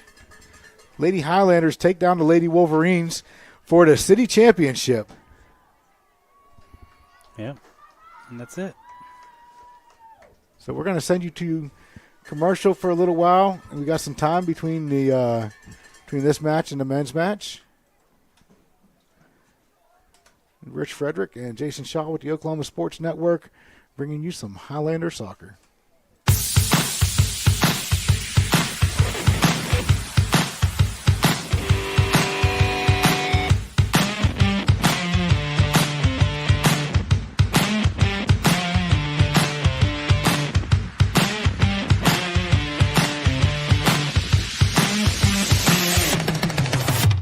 Your job can get dirty. You need a solution. At Waste Solutions, we offer front-end loaders, roll-off containers, and dumpsters for any job, large or small. Our services are for everybody, from small businesses to contractors to construction companies and everyone in between. We are a locally owned company, and we've been serving our community for 21 years. We love Southwest Oklahoma, and we take care of our own. Every dirty problem has a solution. We're Waste Solutions. Click or call today. 4D Landscaping and Irrigation has been providing top-rated professional landscape and irrigation services for the past 25 years. They take your vision for that perfect landscaping project for your home, new construction, or business and make it a reality with their easy financing options. You'll want to make sure to ask them about their seasonal services too. 4D Landscaping and Irrigation. Call 510-9983.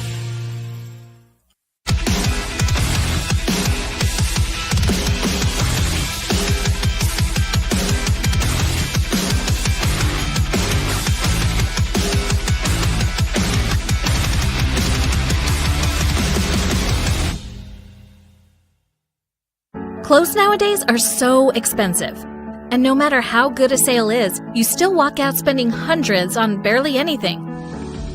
Goodwill is the place to go. We have a wide variety of affordable clothing for all ages. To help you save, we have weekly specials from half off to 99-cent items.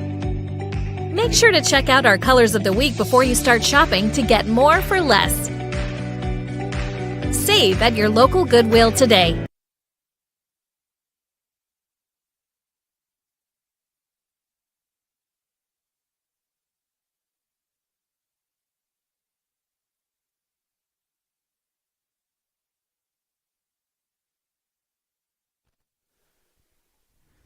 All right, Rich Frederick back with you on the Oklahoma Sports Network here with the head coach for the Wolverines men's team and the assistant coach for the Lady Wolverines. Yep. Introduce yourself real quick. You're a new guy in town here. Yeah, Brian Young. I'm actually from here, grew up here, left for a while for the military, came back. Played for Lawton High, early 2000s. My son actually played for Eisenhower for a while, so he graduated, went to UMHB for school, and I got bored and decided I'll step back into it, and now kind of taking on that full-time role. Awesome. So the big buzz about Lawton Wolverine soccer is there's this new guy come in. He's changing the culture. He's trying to change the culture. Explain to me, like, what are you changing from, and what is your goal? What is your end state? So it's actually a school-wide thing. Lawton High has been working for a long time, trying to set the standard, be the example for Lawton and Lawton Public Schools. Lorenzo Williams has kind of relit that fire with Lawton High, with the football team, kind of that always us mentality. Yeah. We kind of had a rough patch with Lawton High soccer over the last few years. Liz Daigle and I took the position about a month before the season, and that's our main focus. We want to get a culture of, grit, hard work, teamwork, most notably. We want that winning culture to build, and we're starting to get there. We're starting to see, we're very young, very inexperienced in a few positions, but we're starting to see that drive. Practices we got more kids that are being there, not having to worry about ineligibilities with a lot of the kids. They're working hard in the classroom. And that's what we want. I mean, at the end of the day, we want good men to leave this program, go somewhere else, and kind of continue that on. Yeah, and to me, right, me looking from the outside in is, it seems like you're looking for the B player with the A attitude instead of A player with the F attitude. Absolutely. Just trying to change that culture, not just a winning culture, but a winning attitude. Yeah. Right. I mean, something we get that's going to be proud to be on the field. We get a positive culture in there, and I mean the wins are going to come. We like I said, Lawton High's been on a rough patch. It's been 3 years since we've won a game in the regular season, and especially as a former player for Lawton High, as a teacher there, it's the talent's never been the issue ever, and I think the boys are starting to see that. And they're responding to it. And, I've got some boys just in the last, this is the first district game. I've got several of these boys that have grown up quite a bit since the beginning of the year. Yeah, and like you have several boys that have never seen a goal scored in a district game. Yeah. Yeah. Right, and they're a sophomore, junior. Yeah. Or stuff like that. Good help moving out of that 6A district because that was you guys were in just an absolutely brutal district in 6A, right? And almost every team that we saw last year had several high-level D2, few D1 commits, and it's hard to get the boys when they're facing that every single week in and week out. It's kind of hard to get them to buy in fully. Yeah. So I mean, this year you got the Southeast and the Santa Fe South. Yeah. And even though like over here at Macarthur we said the same thing. We're like, man, we're fighting for third. We don't want to have that mentality or that attitude, but you kind of it is what it is type of thing. And you just got so much of a deeper talent pool in the Oklahoma City area. You and I have had discussions about club ball and more opportunities being there. But we've got some of these boys that want to get into club ball, that want to make that drive up to Oklahoma City, that want to have full year soccer and build towards something bigger. Like I said, I mean, we get that. If we can get the culture there, where I know we can get it. They've put in the work. These are the kids that have made those improvements. The wins will come. Yeah. They'll absolutely be there. Absolutely. And last thing for you, I'm going to pull you off of the Wolverines and push you towards the Highlanders. Break down the Highlanders. Very good team. Year in and year out, a lot of talent. Marcus does an amazing job coaching his boys up. They never fail to impress me, and it's always a good matchup. And what's the strategy? Win. You can tell me now. It's a little late for them to adjust. Win, baby. Win. Just go out there. Just play hard. Play with grit. I told the boys, we played in the Copa El Reno, and like I said, we've just struggled. But we kind of turned a corner with the last game. We were up to the last few minutes with UConn's JV. If you know anything about UConn, doesn't matter if it's JV or not. We had the lead. That was the first lead we've had in a few years, and we ended up losing in PKs. But that's the closest that we've been to a win in a long time, and the boys came off the field fired up and excited. We had a great practice yesterday. Good. You got a solid goalkeeper down there. I borrowed a couple boys from Chev. Thank you very much. Good old Caden Borchert down there. You got Eddie Hughley. Yep. A couple old Mustangs FC guys from back in the day, back at U12 with me. Oh, yeah. U13. So I know what they can bring to the table. I know quite a few other players out there on the Lawton High team that bring a lot to the table. And I'm really looking forward to a heck of a matchup. And I'm going to let you get going so you can get them pumped up. All right. Sounds good, bud. Appreciate your company, Brian. All right. Have a good one.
Good luck, Wolverines and Highlanders. Let's have a fun, fair, and clean match.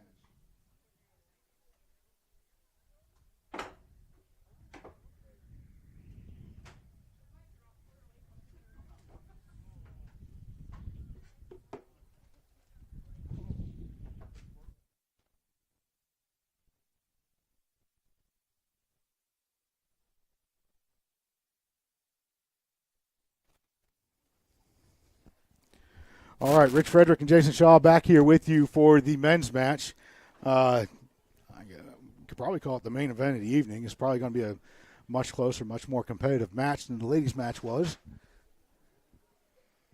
You know, I'm interested to see, Rich, what this team looks like. I haven't seen Lawton High play in a couple years, and a lot of different faces I haven't seen, especially with club ball. So curious to see how they come out. Yeah, so we're going to start off fresh scoreboard, 0-0. My key to the match for the Highlanders is a fast start.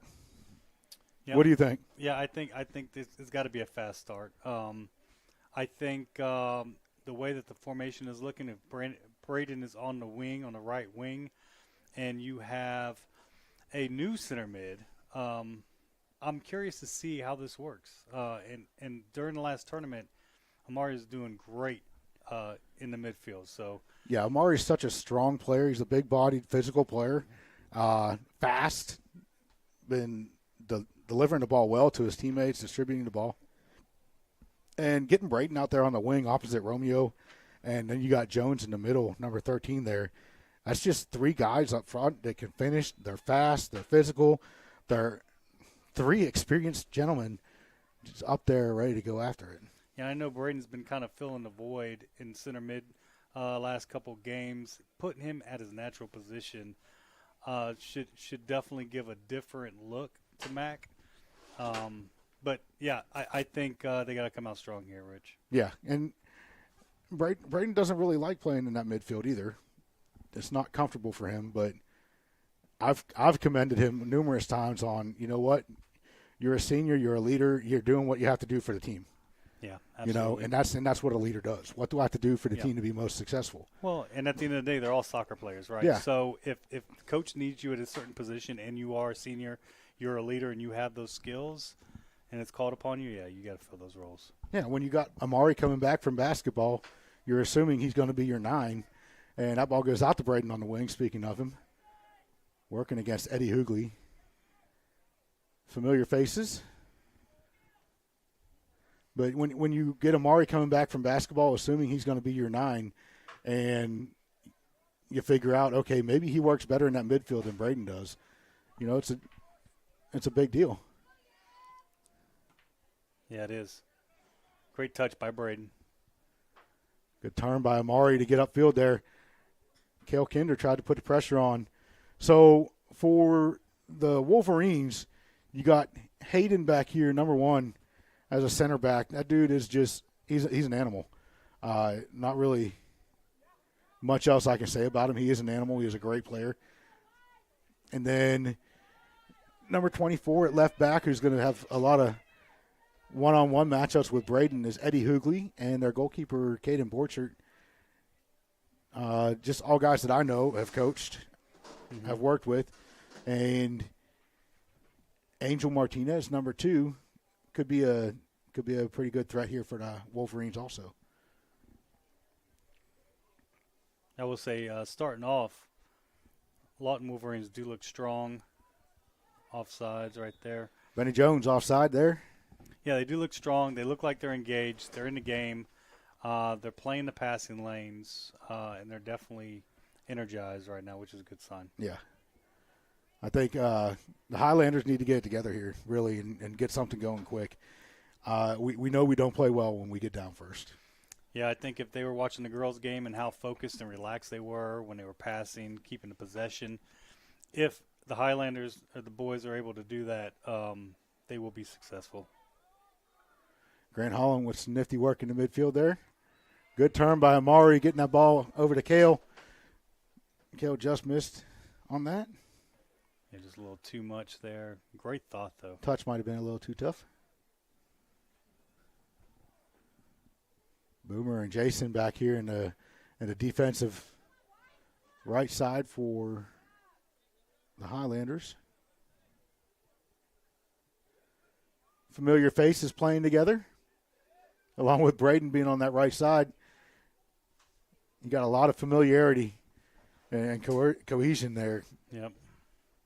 See if they can put something together here, just like they do with their sporting team for club ball.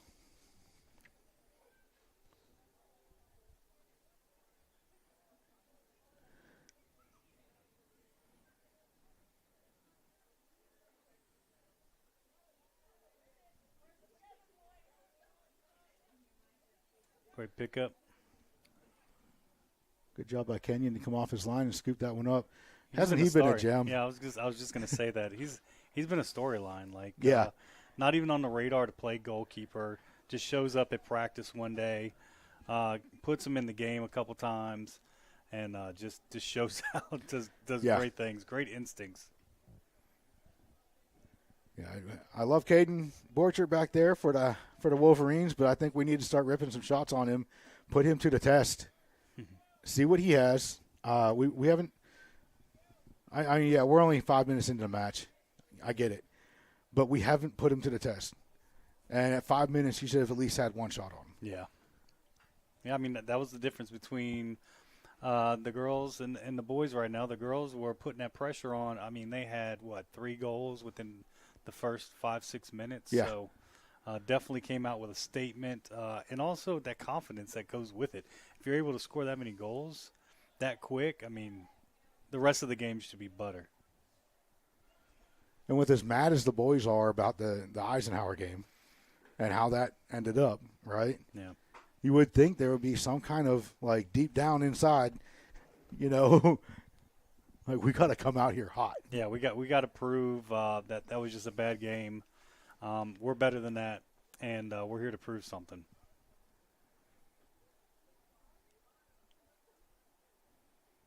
Kale looking for the big throw up over. Was looking for Braden up over Eddie on that, or Trey on that side there.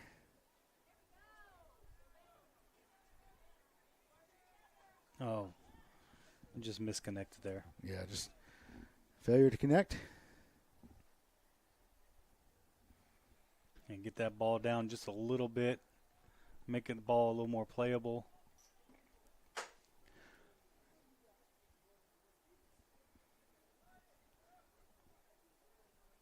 Wolverines looking to start district play better than they have in the last at least 5-6 years, I think.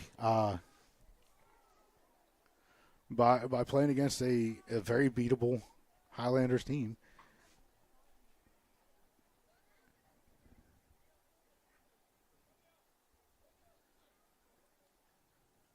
Great ball. Good ball out there. Grant trying to put a little move on his man out there.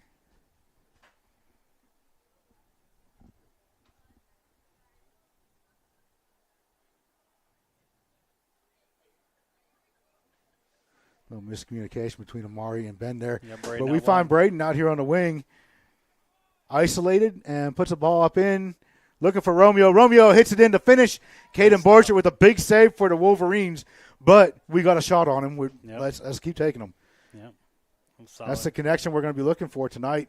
Braden and Romeo, they've connected quite a few times with assist and goal this season already. Yeah, I like that. And the way that Braden was able to play that softly over to the backside, and it was extremely playable for Romeo to make a shot. Yeah, they played that well.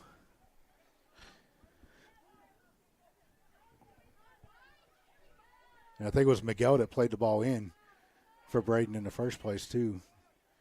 Just seeking him out. Angel Martinez working against Grant Holland there.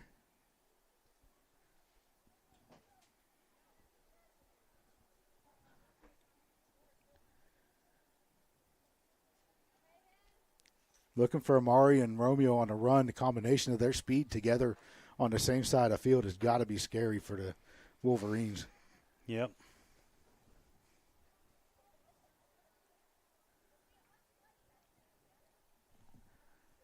Tyreek Tate trying to chase this down. Working against Hayden. Ball still in. Tyreek Tate made a big hustle play down there to keep that ball in.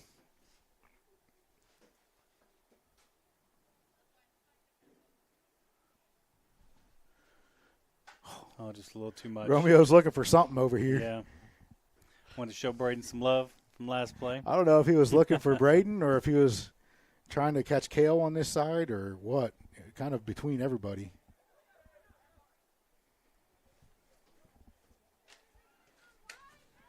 There we go. Great stop. Let him reset.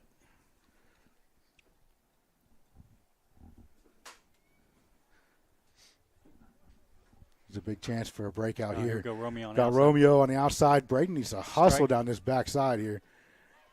Romeo strikes it. Saved by Caden Borchert, and the second shot just off the side netting. Yeah.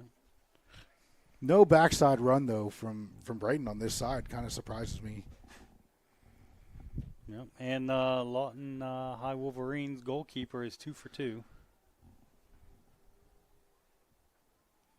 against Romeo. Yeah. I'm sure he's thinking in his mind, okay, next time I'm going far post. He gets Braden this time. Scoops that one before Braden could get to it.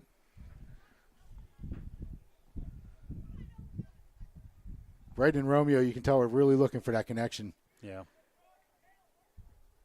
And they've been told by pretty much everyone this season that, you know, if they're not providing some kind of production for the team, then the team's in a bad way, you know? Yeah. Some offensive production. We've been testing their corners a lot. I'd like to see them kind of move up top through the middle. Maybe have Braden or Romeo shift to the center. Use that speed. Last weekend they used that a couple of times, and both times they scored. Yeah, it They looks like attacked so Romeo much. looks like Romeo has shifted to the center. Oh, there it is. And Benny's out on the left wing. And I saw this with Amari. He was able to play that through ball right up the middle after attacking from the side a couple of times. It worked really great.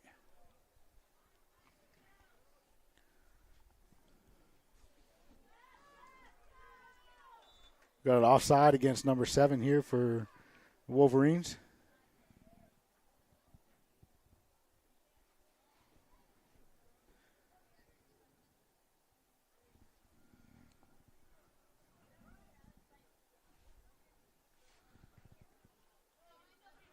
Hopefully you're getting some quality action here from Lawton, Oklahoma. Those tuning in. We appreciate your viewership. Seems like they're settling in right now. Seems like they got kind of the pregame jitters out of the way. Oh. Highlanders ball.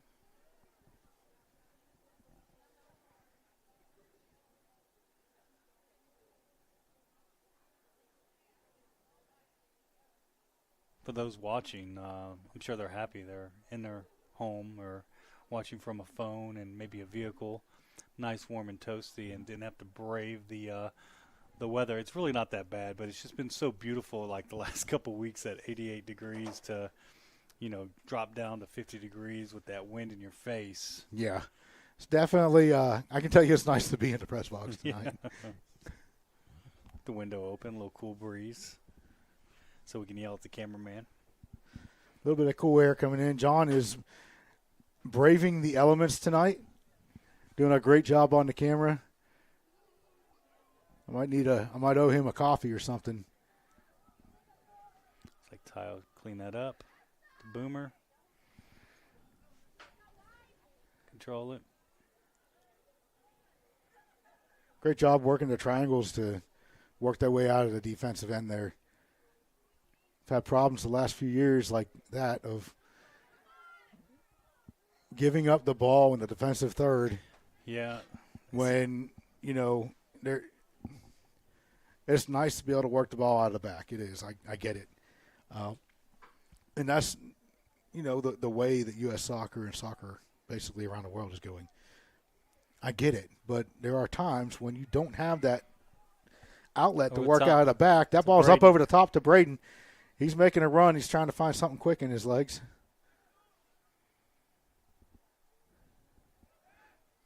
Back to McGill. Amari turns on this. Be nice to see him have a shot.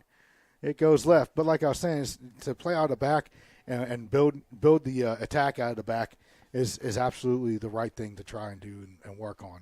But you also have to know the situation of, I don't have that outlet. I've got to play the long ball. Yeah. Yeah, not every ball can be just a short pass to maybe a right back or left back or your CDM. Sometimes you just got to clear it. Is it what you want to do because you lose possession? No. However, the risk is mitigated, so it stops you from getting a goal scored on you. Oh, just a mistouch. Little mistouch there by Cale Kinder. Had Romeo, Braden, and Benny all running for him.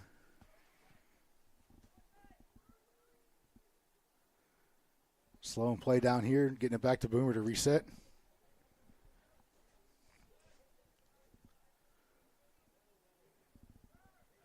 Good ball through the middle there to Amari. Amari trying to pick out Romeo for a through ball. Romeo was out. He was shot out of that cannon. Kenyon Gabriel waits for it to come back to him and scoops it up. Man, he's got a kick too. What, that boy got a foot, yeah. Easy 50, 60 yards with no wind. Not great with the ball on the ground, but when you put it in his hands. Yeah, I'll be surprised to see if he goes out for punter. So I guess last year he was the backup punter. Okay. For the football team. Maybe someone needs to talk to Coach about letting him do some punter duties.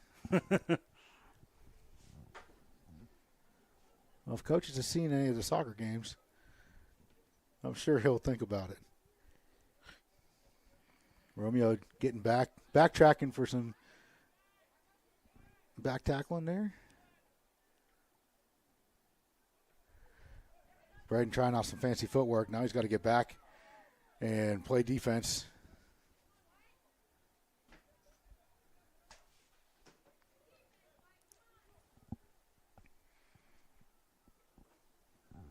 Lawton Wolverines holding on to possession. Good job by Jason to step in there.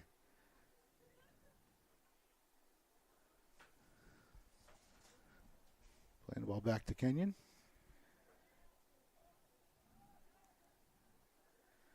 You'll notice when Kenyon gets the ball on his feet, he quickly gets rid of it to Boomer, Ty, or Jason. He's like, I don't want this. He does not want the ball at his feet.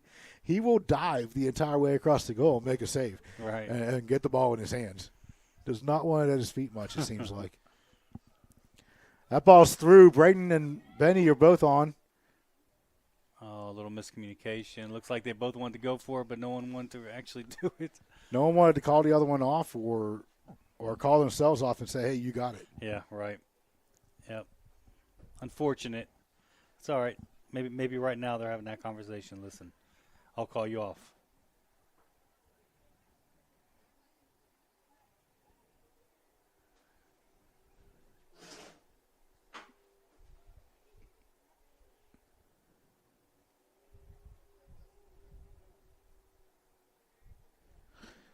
Miguel going to the sideline, get some instruction from Coach there. Ty steps into it, has a shot, deflects off a couple people, goes in for a Highlander goal. Just like that. And sometimes that's what it takes, a defender to come up and just take a shot. Yeah. Don't look for the perfect shot. Just take a shot and then surprise yourself.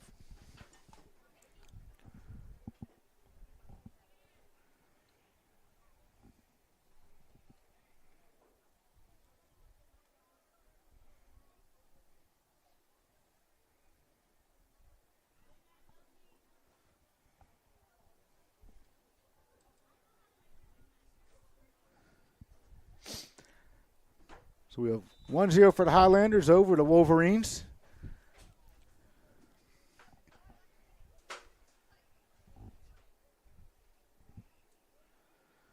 Wolverines on possession with the kickoff. Can't hold on to possession for long at all.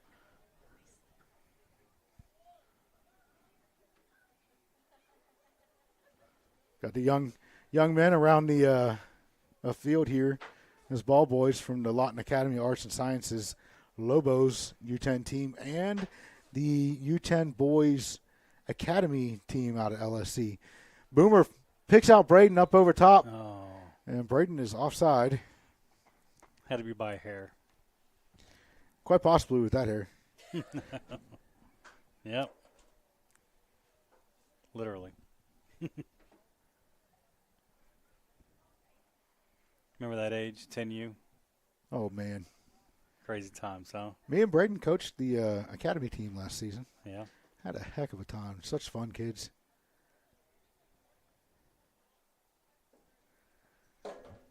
Amari makes a move and gets around.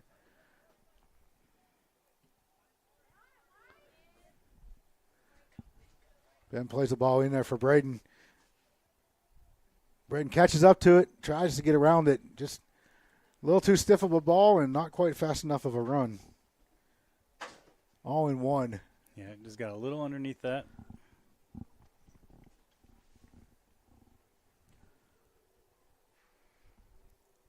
It's almost 20 minutes left.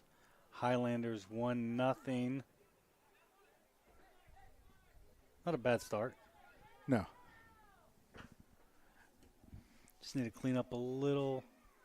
If you're a Wolverine, too, the way the matchups have went the last few years also just have been, you're loving this start. Yeah, that's true. Yeah. Romeo touches that one through for himself, puts it on his left foot, sends it across just wide of the goal.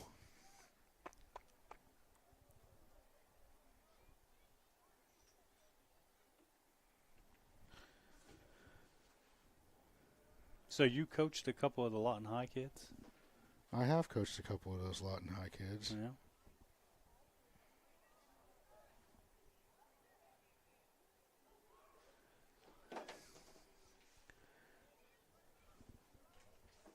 I didn't see what happened there.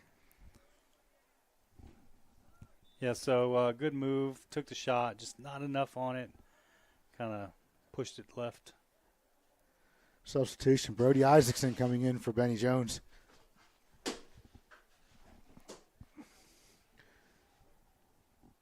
Brody more of a true 9 who is more comfortable playing with his back to goal and laying the ball off to the wingers or to the attacking midfielder and distributing a little more. Really plays that role well. Lawton High switching their 2 defenders. Outside backs. Yeah, putting a little bit of speed out there. Putting a little more speed up there against Romeo on that other opposite side. Eddie Hughley, we know him as Trey. Pretty quick young man out there. His sister is Layla Hughley Phillips that played for the ladies as a left back. Yeah.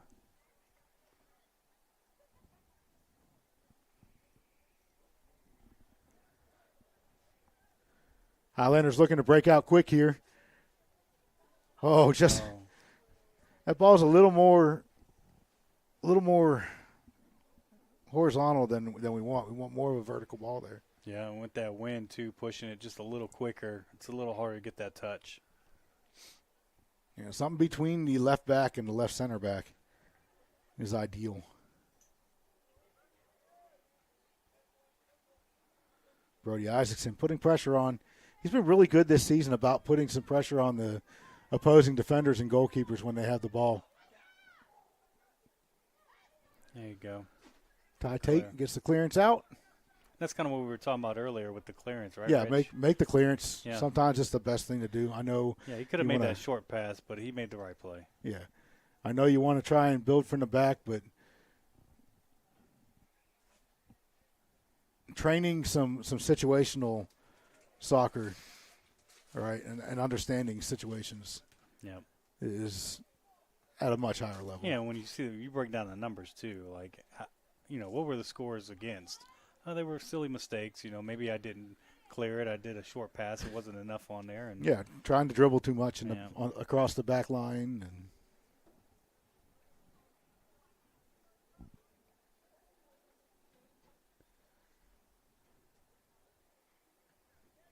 think Braden was halfway expecting that one to pop through somehow. Good step. Miguel Martinez doing his role as a defensive midfielder. Absolutely great this season.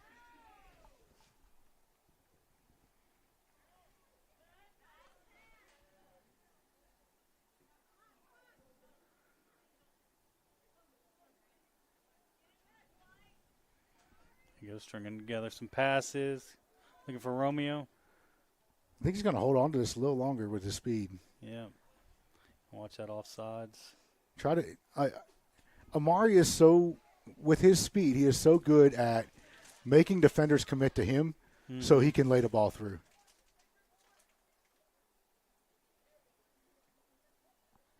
Good 1-2 there with Braden and Kale.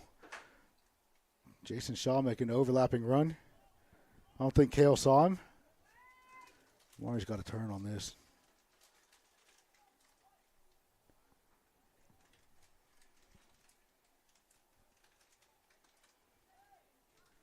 Nice. Big shot there. Was that Grant Holland on the shot? Oh, yeah. Yeah, he's been taking a couple from that distance, and yeah, and he has a nice shot on him too. Yeah, he was successful in one of them.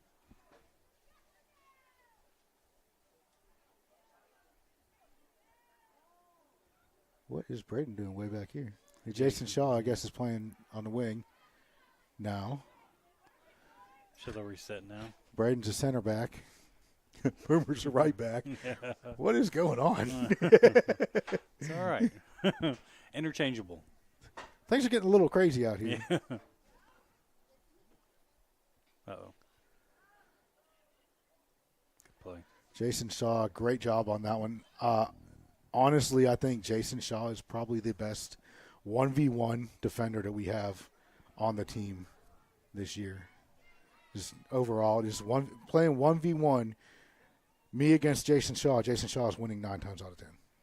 Yeah, he surprises me when I see him during club matches, and then a difference over here playing the center back role. Used to playing on that right back. Big adjustment for him, but he wants the challenge, and he tells coach, just put me in wherever. Ball's out for a corner kick for the Highlanders. Let's see if we can capitalize here. Got Boomer Nix moving up into the middle. Miguel and Shaw taking the intermediate roles there to stop a counterattack. Right, just like that. Perfect. Kinder on the ball.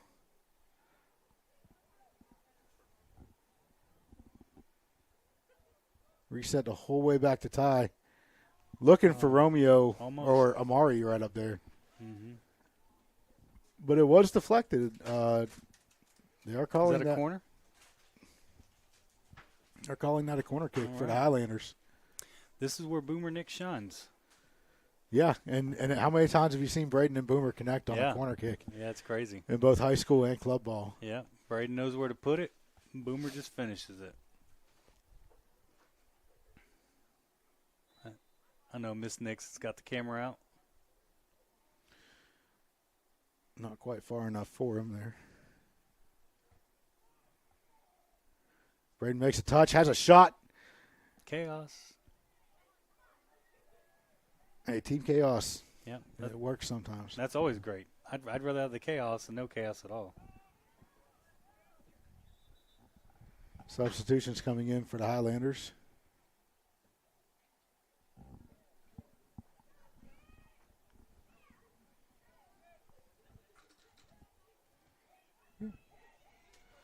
Micah Blue coming in.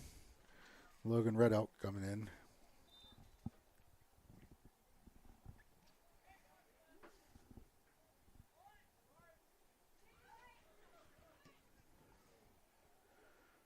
So one thing we're seeing from the Wolverines that we did not see from the Lady Wolverines is physicality. Yep. Yeah, you can tell. Trying to work towards the ball, trying to be the first one on the ball. Yeah, Lawton High, they don't look bad at all. They're holding a pretty talented Highlander team, 1-0 right here. 12 minutes left in the first half. So they're playing physical. They're just not getting the possession. They're not getting the movement on the offensive side. But the the Highlanders face. Like, they're challenging them. Yeah.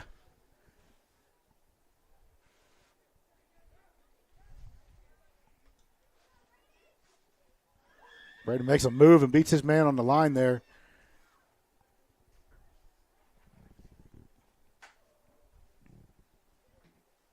Couldn't beat the second one. We beat him. He just couldn't get to the ball after he beat him. Yeah.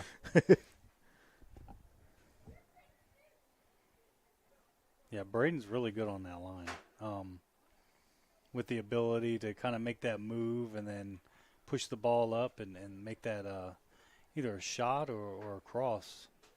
Looks like they switched Braden over a little more. Yeah, switch Braden and Micah. Yeah. Micah on the right side here now and Braden on the left. That's usually the player's call on the field. That Braden's been telling me anyways. He said they just kind of do it when they feel it's necessary. Mm-hmm.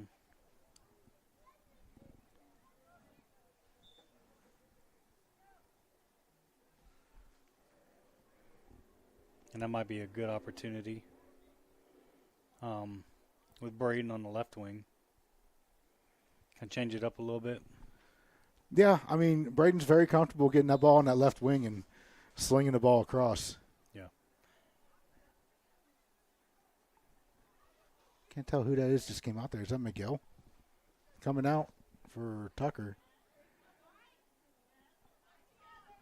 Unusual we see Miguel coming out there. Yeah, usually he's kind of in there. Maybe he got a little banged up or what? Yeah, and then maybe coach wants to talk to him about maybe a little adjustment.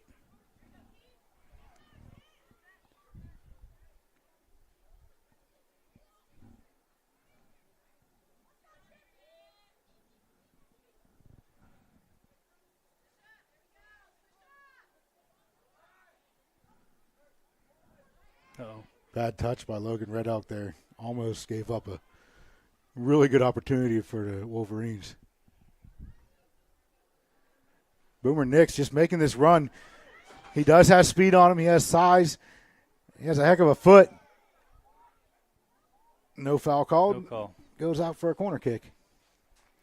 That was good challenge. I don't see a foul there on that. No. I wouldn't call a foul there. It's a legal charge. Yeah, it was aggressive play, but it was fair. Not to mention Highlanders still get the corner. Yeah. So Boomer stays forward. Oh, he wants it. Oh. Well, makes it through about everyone, I think. Might have glanced off of Amari or Brody's head in there. That's about it. We're not really putting numbers in the box, though. No, we're not. On those corner kicks, there's no reason we should be outnumbered in our offensive box on a corner kick when we're trying to serve the ball in to score. Yeah, and I noticed we really don't have anyone far post, like right there for cleanup duties. Yeah. I mean, you got Boomer Nix coming in for the header, but there's no one on that post.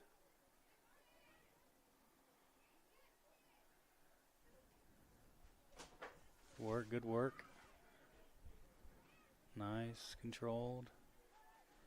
Easy. Good work in possession here by the Highlanders. Nice ball. Shaw looking for the one over the top. Off. Logan Red Elk was offside.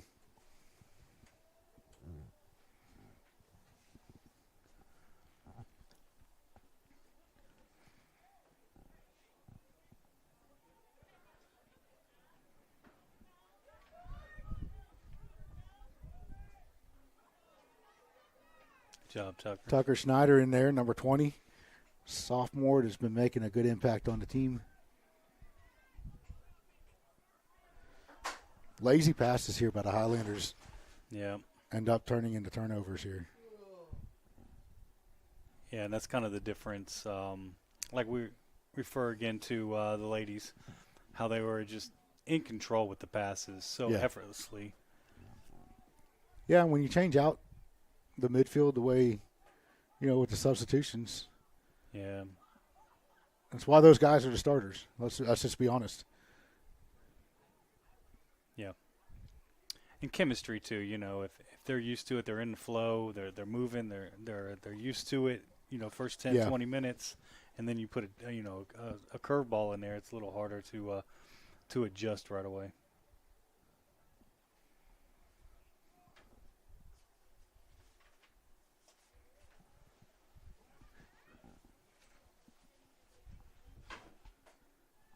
See if they can get something here in the next 7 minutes. That'd be pretty big for the Highlanders going into halftime 2-0 instead of 1-0.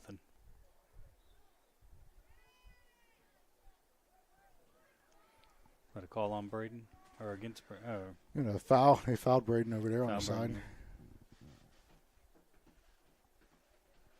Got a Highlanders free kick. Boomer can usually set these up pretty good. Good service in. And there is one of those.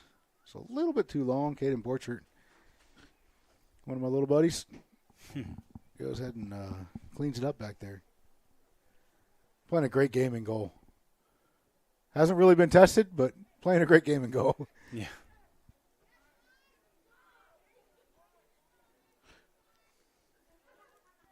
But knowing that Caden does not play club soccer, so he's not, always in soccer or goalkeeping shape, I'd like to see the Highlanders just start ramming shots at him. Yeah. Hammer some heat at them. Beautiful tackle there by Tucker Snyder. Beautiful tackle. Yeah, that was a great tackle.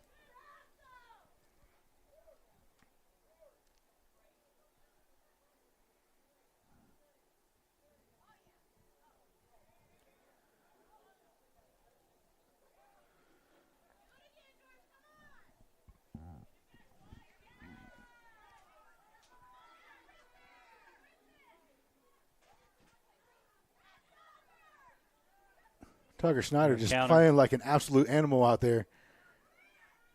Amari, I think, missed an opportunity to have Mike on the run there. Good save by Hayden over here on the sideline for the Wolverines. I was curious to see if the ref was going to call that out or not. Yeah. I thought he saved it since there wasn't a flag go up. Yeah, that's what I thought at first, and I was like, I'm pretty sure I saw the whole ball cross the line, but. Number 81 down here in the blue, Nathaniel Roller. You can just see him sprinting at every. Braden Frederick on the shot right at Caden. Man, that's 3, right? Right towards the keeper. That green jersey's working. We got number 81 down here in the blue with Nathaniel Roller. It's on the U10 Academy team. You see him sprinting to every ball that comes off the field. That dude has so much energy. I don't know how or where he gets it from or nothing. Great young soccer player, though. Oh. Control.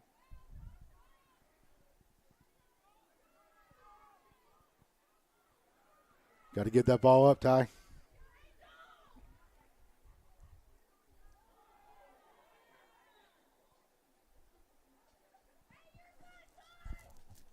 Got a tough play over there by Ty.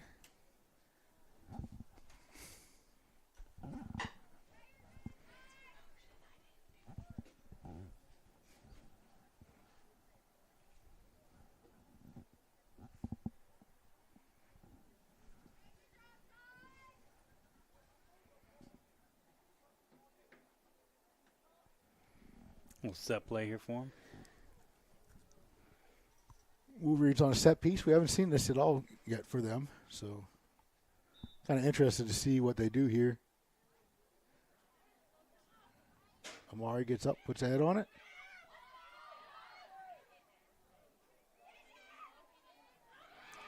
Kenyon just elevates over everybody. I mean, he starts out 6 inches taller than everybody anyways. Yeah, I know, right? He's got some hype to him. But, yeah, he gets up there and gets that ball out of trouble.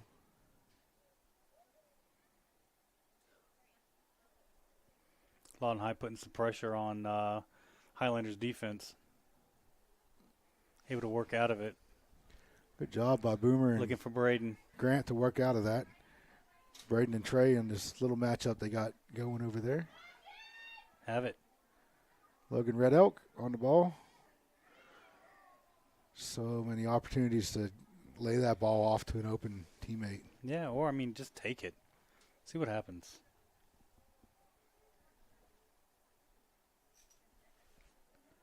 I feel like a lot of players just want that perfect shot.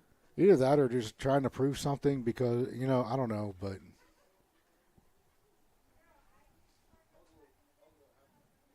good corner kick by Micah. A little strong. Once again, like you said, we have nobody standing out here in this back area to collect up the trash. Especially on a windy day. Yeah. The ball is it's gonna travel. It's gonna sail a little bit on him. Grant takes control in the midfield. Yeah, under 2 minutes. See if they can't get another goal.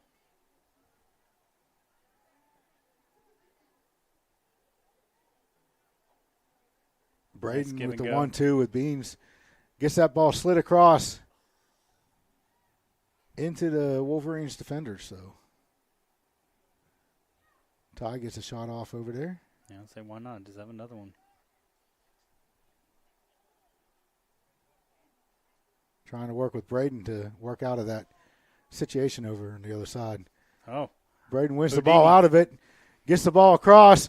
Can we finish? Micah Blue on the backside finish off of the cross from Braden Frederick. There we go. Cleanup duty right there. Far post. Braden Frederick with probably his 7th or 8th assist this season. That was a Houdini move. I don't know how he got out of that. It was twice. I thought he lost it, and then he just pulled it out. It's great. Great job by it happens. And great job for someone being on the backside, right? Micah was right there. Micah coming up big, coming back from a hamstring injury. Yeah, it's good to see Micah back out there. Senior year, you definitely want to see him play.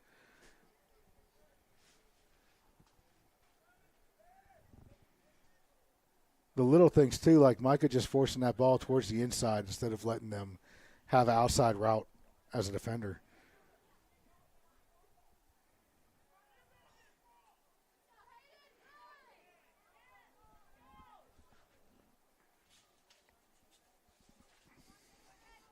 Hayden Brantley, number 1 for the Wolverines, has been a heck of a presence back on the back line there.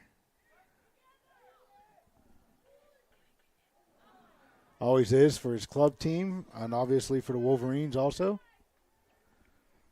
Mm-hmm. I feel like these lights are magical in his booth.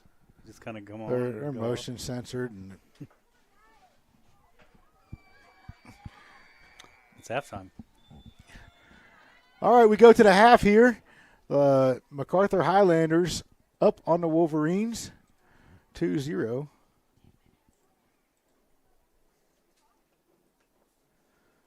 We're going to let you watch the field for a little bit. Rich Frederick, Jason Shaw, joined by John Burke on the camera with the Oklahoma Sports Network, bringing you some Highlander soccer. We'll be back after the half.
All right, Jason Shaw, Rich Frederick back with the Oklahoma Sports Network for second half of action in the men's match tonight.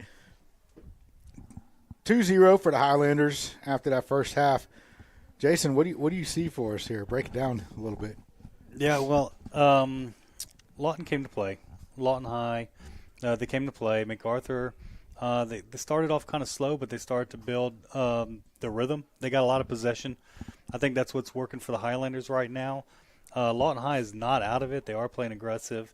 I feel like they're just one breakaway away from maybe getting, one score on the board. But I think all in all, the Highlanders are playing pretty good, and I think as the game goes on, they're going to get more rhythm. But that's what I see, Rich. Yeah, me personally, I just see a lot of backside runs not being made. Our midfield is playing some pretty decent ball. A couple of them holding on to it maybe a little too long, but it is what it is. Just a lot of missed opportunities on attacks where we don't even get a shot. Yeah. It's frustrating. It's frustrating enough when we're taking shots and they're right at the keeper or the keeper's making great saves. But to me, it's more frustrating when you put in all that work and you have a great opportunity and you don't even get a shot off of it because you're either looking for the perfect shot or there's nobody making the backside run, stuff of that nature. That's the most frustrating part of not capitalizing on those opportunities. Right, just creating opportunities. I think if they were to do that a little more, they would surprise themselves with a couple more goals on the scoreboard. Yeah, and then from the Wolverine side, they're one big counterattack away from making this a game. Yeah. That is it. Just one counterattack away from it. Yeah, they like to attack on the left side. They've been able to get some type of pressure over there, but they get stopped. They cut across, and usually you're gonna have a Miguel that takes it, or a Tucker that's kind of there waiting. I think if they were to play the right side a little more, it'd probably balance it out. I think the Highlanders are anticipating them coming down that left side. Yeah. Yeah, and the reason I was saying counterattacks is just because they haven't been able to sustain possession. Yeah. It's not been any sustained, putting together 9-10 passes. It's all been, counterattack, few passes on a break. Yeah, that's one thing. And I haven't seen Lawton High actually in position for the counter. There is one or two players up there, but it doesn't seem like they're holding or hugging that line too tight. Yeah. All right, so we're waiting on Tanner's whistle here to start the second half off.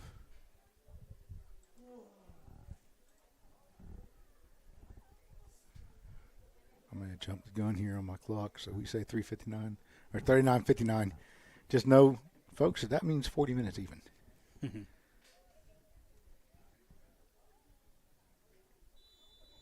Here we go, second half of action for Highlander soccer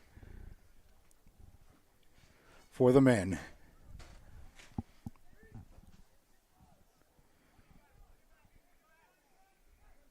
It's good to have a big body in the midfield like that. He's doing so well there tonight, too. Which is nice to free up, Braden and Romeo, who have been kind of combining to fill a role that Amari's filling. It kind of frees up your players to create some more offense. It's also great to have two wingers on left and right side at the same time to kind of throw the defense off. You don't know what side they're going to come. They both have speed. They both have the ability to put the ball in the back of the net. So it definitely makes them a more dangerous Highlanders team. Yeah.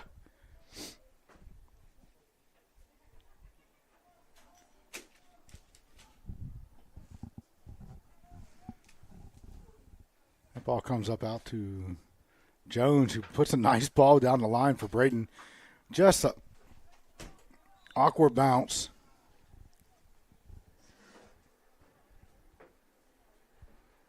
Foul called against Braden there. Or Ben, I didn't really see what happened, but. Wow. Boomer really got all of that one. That ball got up to its apex and just died. Yep, there we go. Clean it Murray up. takes control in Pass the midfield. out. This could be a good opportunity for the Highlanders here. You got Braden in the mid. Oh. Too many. Yeah, Mari ended up in a 1v4 situation, which is not usually the winning combination.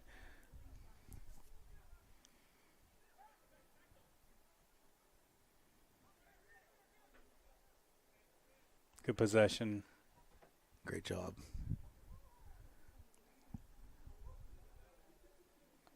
And that ball's in the baseball diamonds.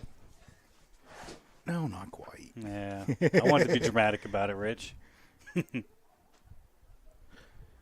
a new ball. New ball in play for the Highlander throw.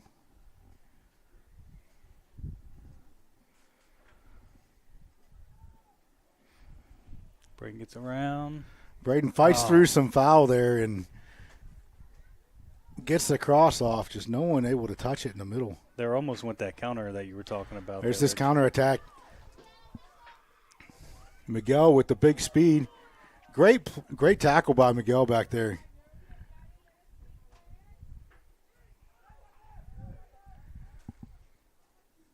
And ball is wide. Ball goes out wide for a Highlander goal kick.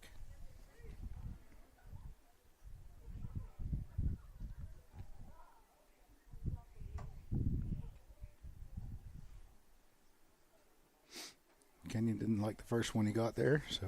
There we go, playing out of the backfield. Lawton High is pressing. Yeah, I think that might have been one of the halftime talks is, put that pressure on when the Highlander defense has the ball. Yep. If we put that pressure on, they make mistakes. Yep. And we've seen it happen. Coaches have films. That's all they need is an opportunity. I feel like it could go in the Highlanders' favor, though, if they Boom with a press big too ball high. out towards Braden on the wing. Yep. If they press too much, and Highlanders are able to escape it, could be a great counter for the Highlanders. Yeah. But, when you're down by 2 goals. Yeah, you got to press.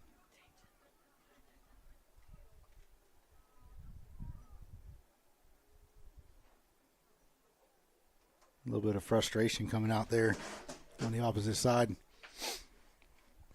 Yeah, I definitely expect Lawton High to play with some passion here. Next 35 minutes. Should get an offside call on number 2 here. No flag. He was clearly offside. Yeah. When that ball was played.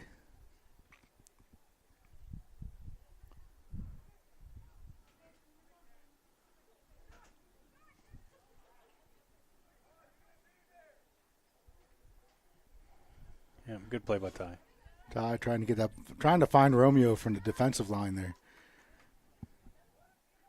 Eddie Hughley making a good play defensively against Romeo. Romeo on the run. I have a feeling if one of those balls just gets to Romeo's feet, Braden is 1v1, almost 1v9. Oh, yeah. On that other side. Yep. And Romeo's going to pick him out.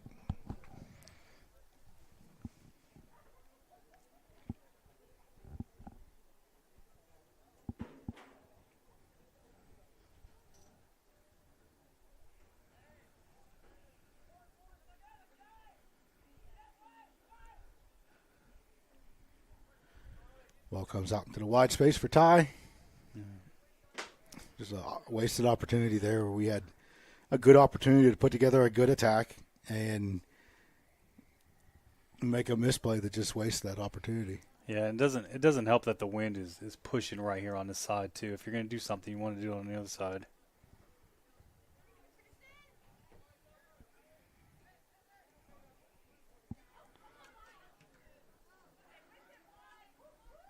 It's so great that you can have as a midfielder, kind of miss a ball or have a misplay and be like, yeah, good luck beating our center back. Yeah, right.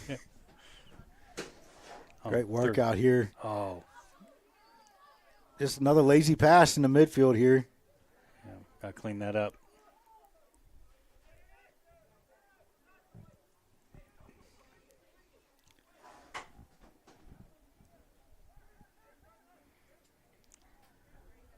Now we're forward. Ball is through. Nice Braden's ball. on a run. Is he on? He's on. And He's in. on. Ball goes in. Goal. Braden Frederick.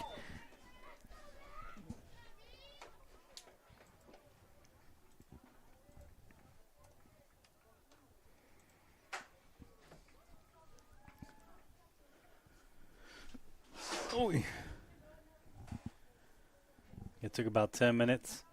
Great ball, though, playing through from Grant Holland. Beautiful assist on that ball. Yeah, it was a great ball. Great timing by Braden to not jump the gun on the offsides.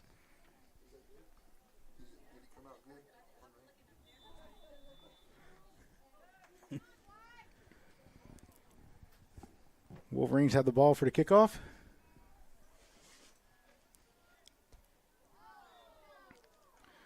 Boomer comes in with a physical, Yeah, good little challenge. typical Boomer play. Good physical play, and sometimes it's called a foul and sometimes it's not. Yeah.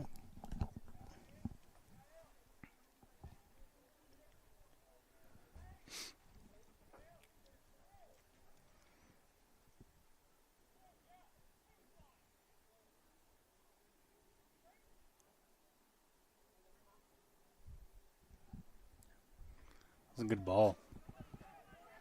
Good header out by Better header. Boomer. Good job for Benny Jones to come back and fight for that. And now they're on the break. Here they go again. The Highlanders with speed. Romeo Gardner. Here's some Lawton High parents yelling, get him, get him. But, boy, that kid is fast. Yeah, he is. And he's taken out. Just all No there is call. to it. Yeah, Romeo is definitely a really fast player. Looking to swing the ball around to the other side of the field. Hayden Brantley's going to come up and try to make something happen on the offensive end, too. Yeah, it looks like Ty got a little shaken up on that defense. Good ball. But with Hayden coming up out of that back line, that kind of leaves some things open for the Highlanders. Ben Jones in with speed. Braden Frederick lays it off. And a shot by Miguel. Was that Miguel? Or no, Cale Kinder goes just wide. Cale's probably wishing that I had stuck with Miguel on that. Don't highlight me. Tyreek taking a knee there. Yeah, it was a hard challenge. Yeah, Hayden's he's just a super physical. Yeah.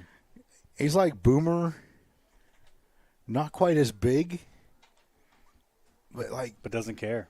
On Red Bull. Yeah. You know what I'm saying? Yeah.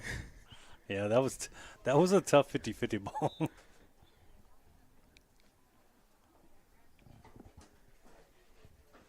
Nope, just over. But Tucker Snyder coming in for Tyreek Tate. Yes, you lose a little bit of speed on there. But as far as skill and gameplay, you don't lose much, if any.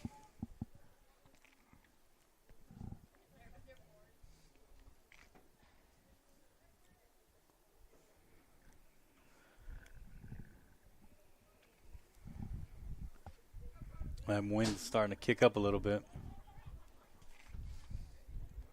See those the corner flags. The corner flags are picking up, huh? They're moving.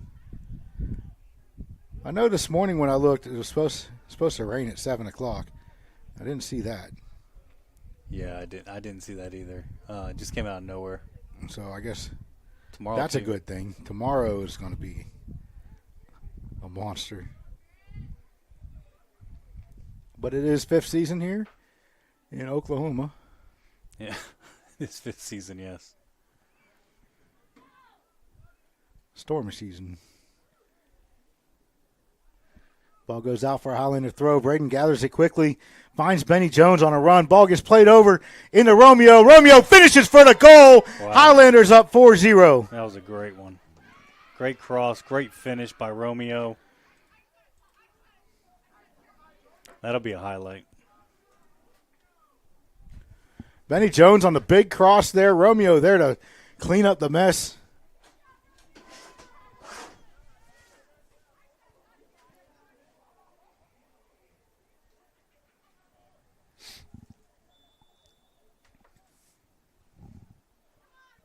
And good awareness, like a lot of times, I've been saying it all season. I've been griping about it. Our boys are waiting for a certain person to come up and get the ball to throw the ball in. Yeah. And out there on the outside, Braden just grabbed the ball, threw it in to Benny, and it made something happen. Mm-hmm. That's what happens when you keep play going quick. Yep. And what I liked about it is they just played. They didn't overthink it. They just did what they had to do. Romeo didn't think about it. He just had his foot in the right place and knocked it right in the back of the net. Corner kick for the Wolverines. Tucker Schneider on a big defensive play. They keep the Wolverines from being able to get across in. So when you have an inexperienced goalkeeper, as the Highlanders do, the ball goes over, comes off a Wolverine head into the side of the net. But when you have an inexperienced goalkeeper, as the Highlanders do, it's just having Boomer, Jason Shaw, Tucker Snyder, Tyreek Tate, those guys back there are your moneymakers. You know? Yeah, it really does help with they will make or break keeper. A game.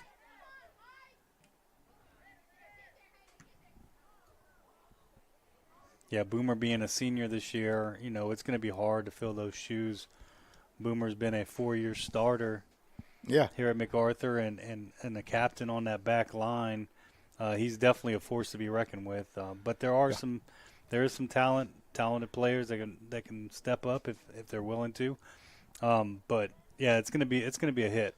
Yeah, and I'm not saying anything bad about Kenyon. I love the kid. He's a great kid. He's just inexperienced. That's it. Yeah. That's the only thing I have to say. Right? He's inexperienced. He's athletic as crap. Here goes Romeo with another one. Ball's in the bottom corner of the net. Beats Caden Borchert for the goal. Highlanders go up 5-0. Just like that. Yeah, and it's so great to have Braden on one side and Romeo on the other. It's just there's just more attacking angles. There's more play. You don't know what side's going to do what. It's definitely keeping the Wolverines on their heels.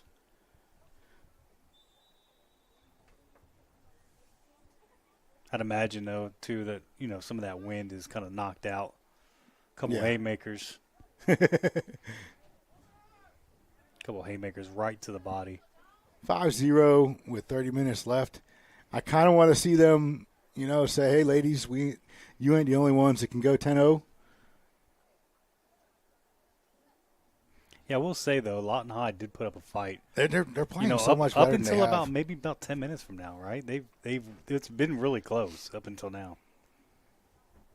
Yeah, they took them into the half at 2-0, and just they've been fighting. It hasn't been like it usually is. Our starting 11 is still on the field. Yeah, I remember a day when our JV would play their high school the entire second half. Yeah, and or just they put the JV to start the game and they win. But now Lawton High, to me, they look different. They look like they're building a program. They're going somewhere right now, and it's not kind of just roll over and here comes Lawton High.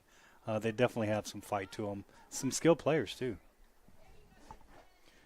And knowing the Lawton High program of the past, right? This would just turn into a red card fest. Right. Yep.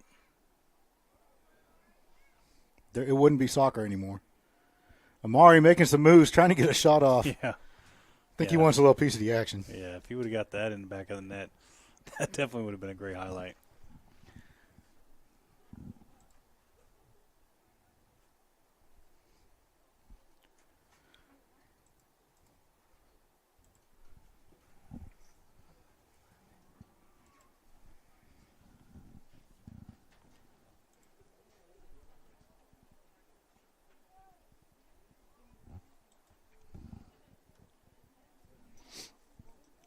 All right, ladies and gentlemen, got your clock adjusted for you there.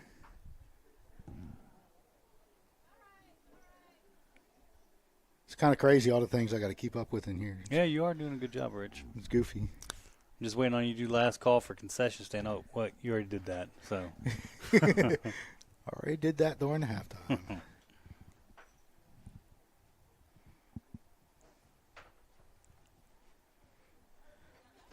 Easy throw in by Grant Holland, playing back to Boomer to kind of reset the field for the Highlanders.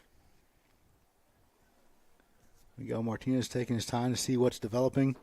Finds Romeo Gardner on a run. Romeo's going to go ahead and go for the Hattie here. Ooh! Misses, just left. Had the goalkeeper beat. Yeah, and I like this right attack up the middle. I've seen it the last couple games. Once they attack on the left, they attack on the right. They're not expecting the middle. They play that middle ball, and then you have opportunities like Romeo just had. Yep.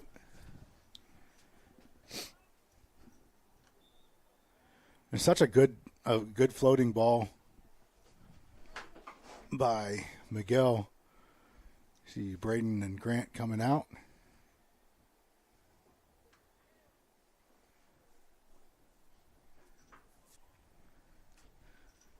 Micah Blue and Logan Red Elk coming in. Micah Blue, one of the goal scorers tonight.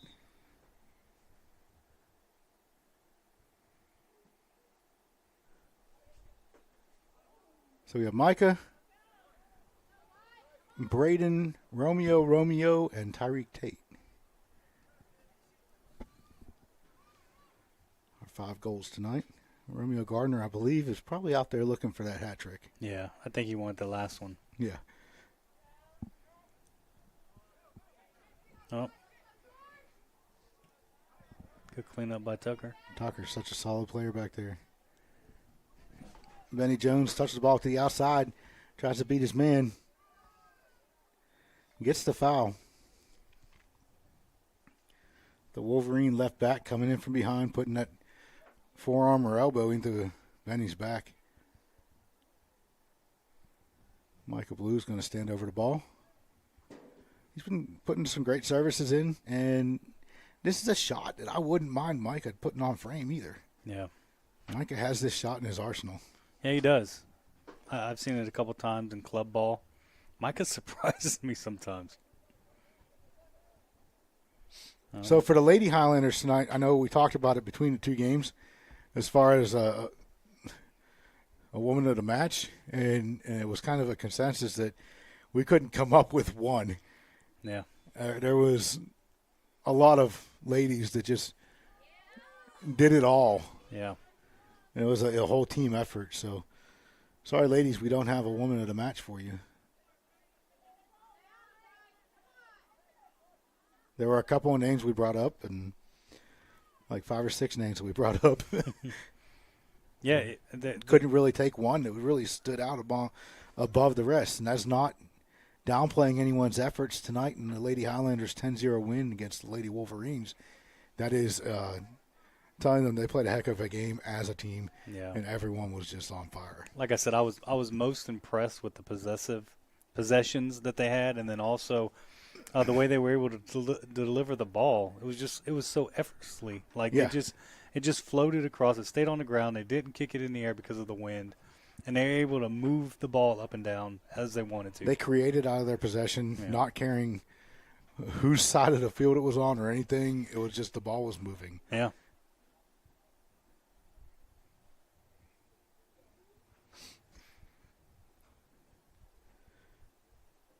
For the men tonight, I think you either have to go Braden or Romeo so far. Yeah. Yeah, I really do. I like Braden, Romeo, and then Amari in right there. Those 3 together, I like my odds when those 3 are on the field attacking. Yeah.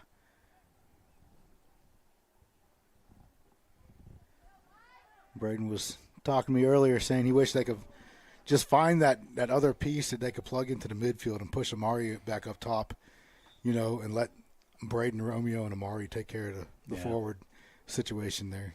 Yeah. But Amari plays so strong in that midfield. Yeah, and he has the size, so he's able to win the ball, and then he can make great passes, and he's not selfish with it. Yeah. He wants to distribute. So that was honestly my concern at first. I know in the past he's been quite the selfish player, but as the kids mature, they kind of grow out of that for the most part. Some of them do. Yeah. Most of them do. I think when they want to win, they're ready to do whatever they got to do to help the team. Yeah, most of them mature and grow out of that. Some of them,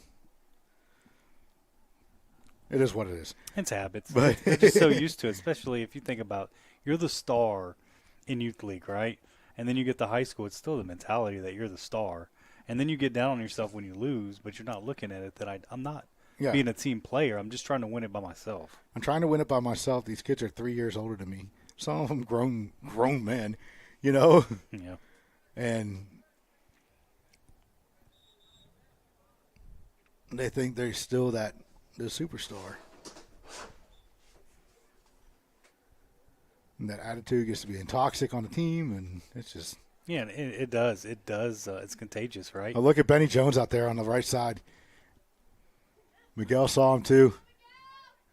Tried to get it up over to him, just couldn't quite.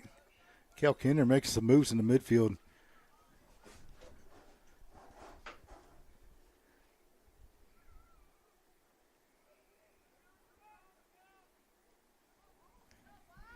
Good team. Full team's pushing up. Tucker Schneider making his run. Ball goes into the middle, and Micah Blue, I feel like, had an opportunity on that. Maybe Romeo called him off. I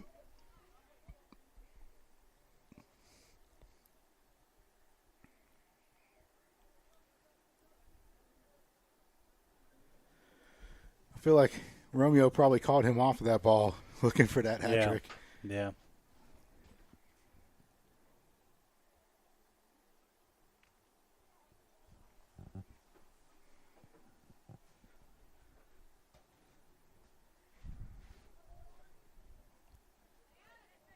Mari's down here.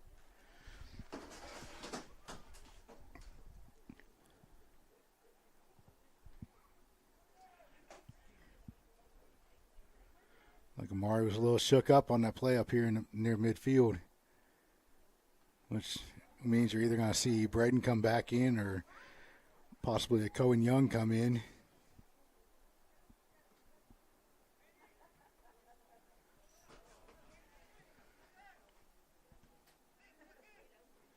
Ben Jones makes the turn against his guy. Beats a couple, puts the ball in. There's Romeo looking for the third. Caden Borchert comes out, scoops it up, says, not today. Or not this time. Kel Kinder back on the ball. Mark Turner on it. Pushes that out to Ben Jones. Oh. Big time tackle by Hayden Brantley for the Wolverines. Yeah, that was a big time tackle.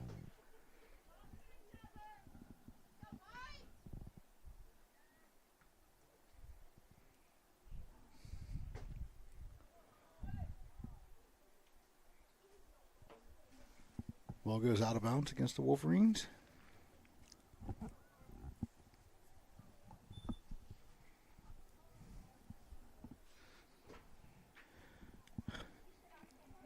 What, 16 minutes, 15? 16 minutes left. Still rocking it. 5-0 for the Highlanders. Coming out strong tonight. And now we have Micah Blue and Benny Jones. He is taken down in the box. Yeah.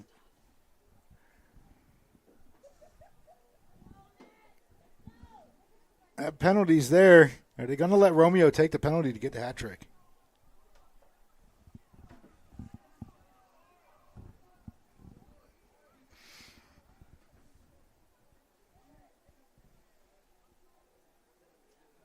It's a penalty kick. They give the ball to. They all want it. They're all asking for it. Are they going to let Romeo take it to get the hat trick? That's my question. That's where I would be with it. Romeo, he's lobbying for it.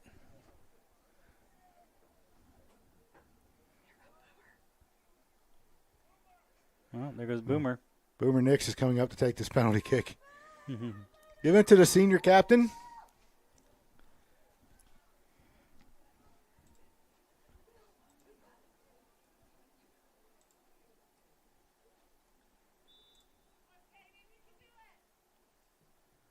And he capitalizes. 6-0 for the Highlanders.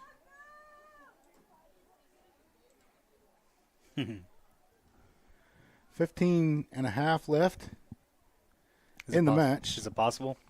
Can they do what the girls did? I think they can.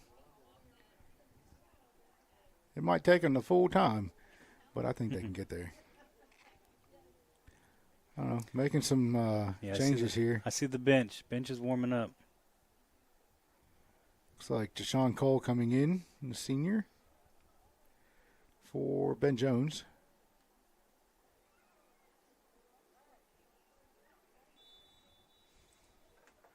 And we're back in play. Yeah, my clock is all messed up here.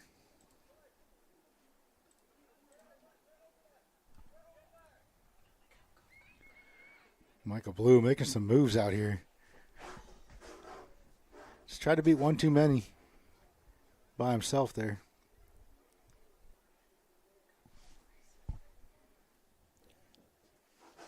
Oh, good run by Boomer. Boomer coming through.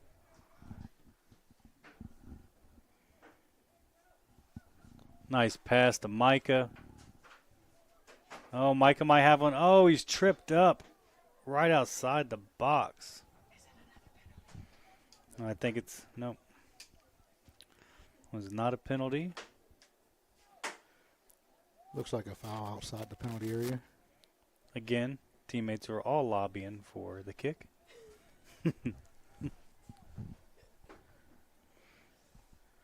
Looks like Michael won that battle.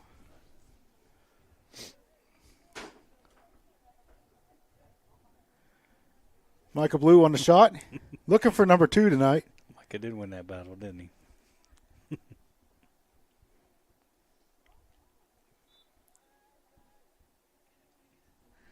And he goes up and over. Not bad.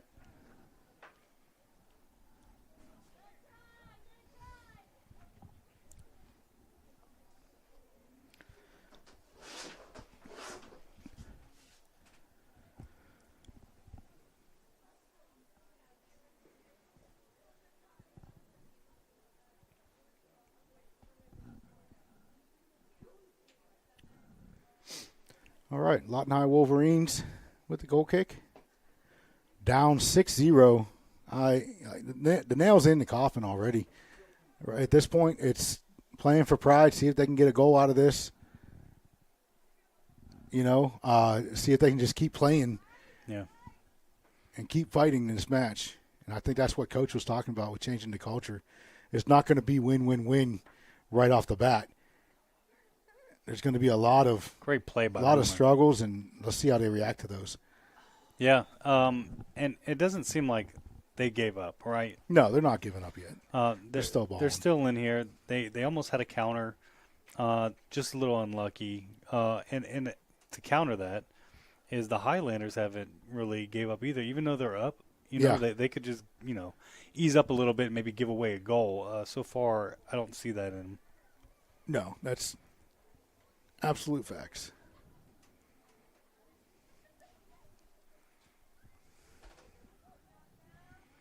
I really like that Highlanders are getting to the ball first. Ball's in the air. There's a Highlander right there. Yeah, we haven't seen that yet this season so far, so seeing that now is great. But the Wolverines, I think, they're outmatched, right? They're outmatched at this point in time. And Coach was talking to me about changing the culture and, and it's not just about the win, right?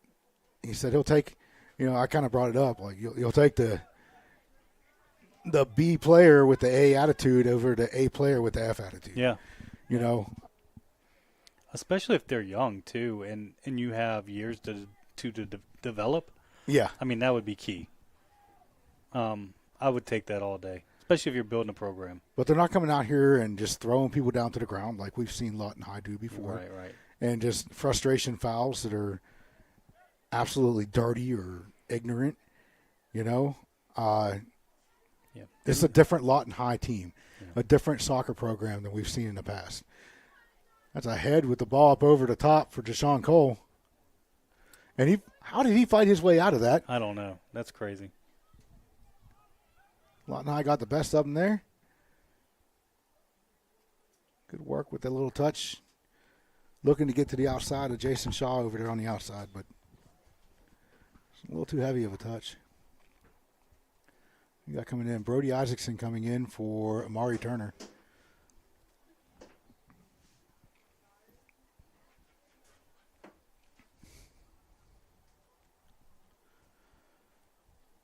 So the Highlanders taking off those guys that you usually see on the field the entire match, except for Boomer, pretty much. You don't see them take him off even in these situations. Mm-hmm. Just because you need that leadership back there in the back. If they were to take him off, I believe you'd see Miguel Martinez move into that center back position because of his leadership and his experience.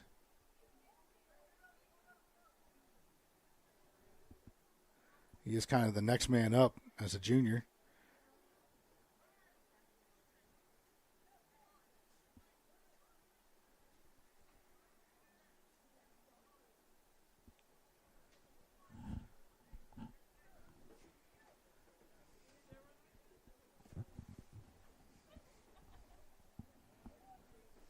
Romeo Gardner on the ball. Was looking for Micah Blue. Micah only about 4 yards offside. Yeah, Micah caught a ball to the head, and Romeo caught a cramp. I don't know if he caught a cramp or if he caught someone's foot. Yeah. But you got to imagine Romeo's coming off here soon. Yeah. You know. Great game. Played a great game. Yeah, all these boys played a pretty dang good game.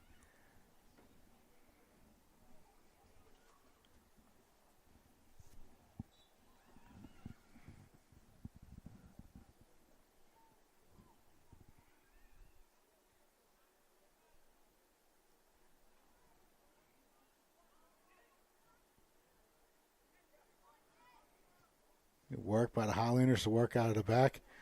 And we got Romeo running in. Ball goes out for a corner. Romeo is just, I don't think it's in the cards for that hat trick tonight there, buddy. It's not. I think Coach is about to say, you know what? You had your chances. We'll save this hat trick. Yeah, he's coming off.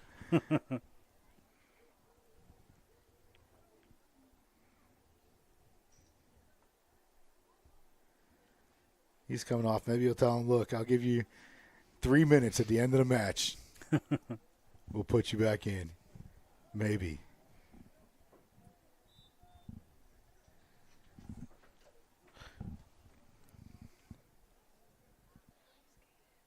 Oh. Unable to capitalize on the corner kick there. That one is sailed way up by Some Boomer stank Nix. on that one. Mm-hmm.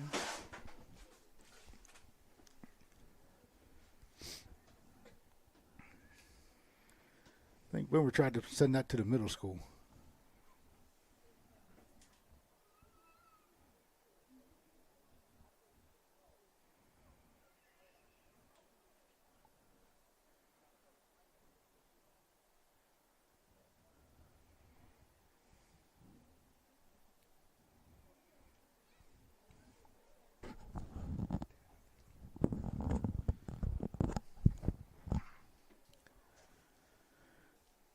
See what Lawton High does here. I think they're still fighting. Yeah, they're still putting in some work. That's good, though, like we were talking about, just seeing them still putting in the fight. You know, Coach may not be happy with the result for them, but he can be happy with how they played. Yeah.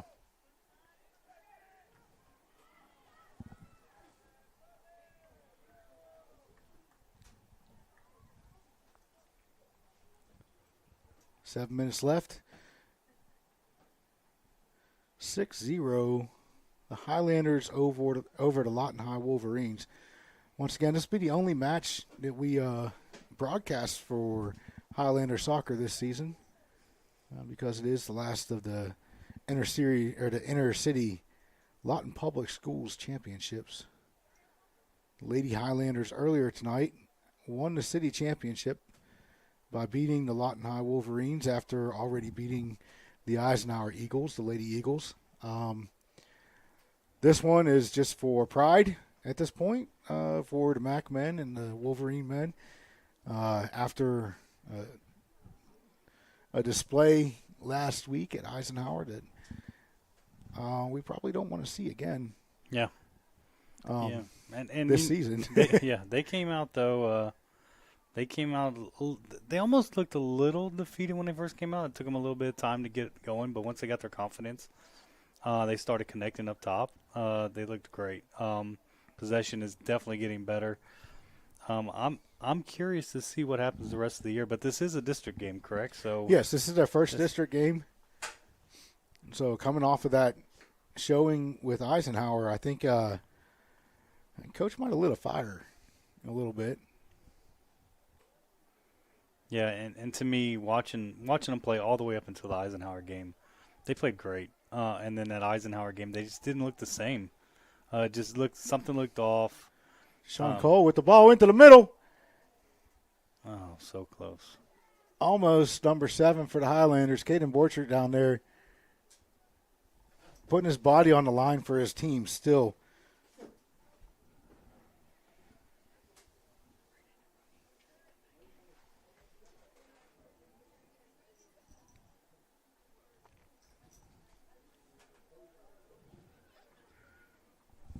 Yeah, under 5 minutes now. No corner, goal kick. Goes out for a goal kick.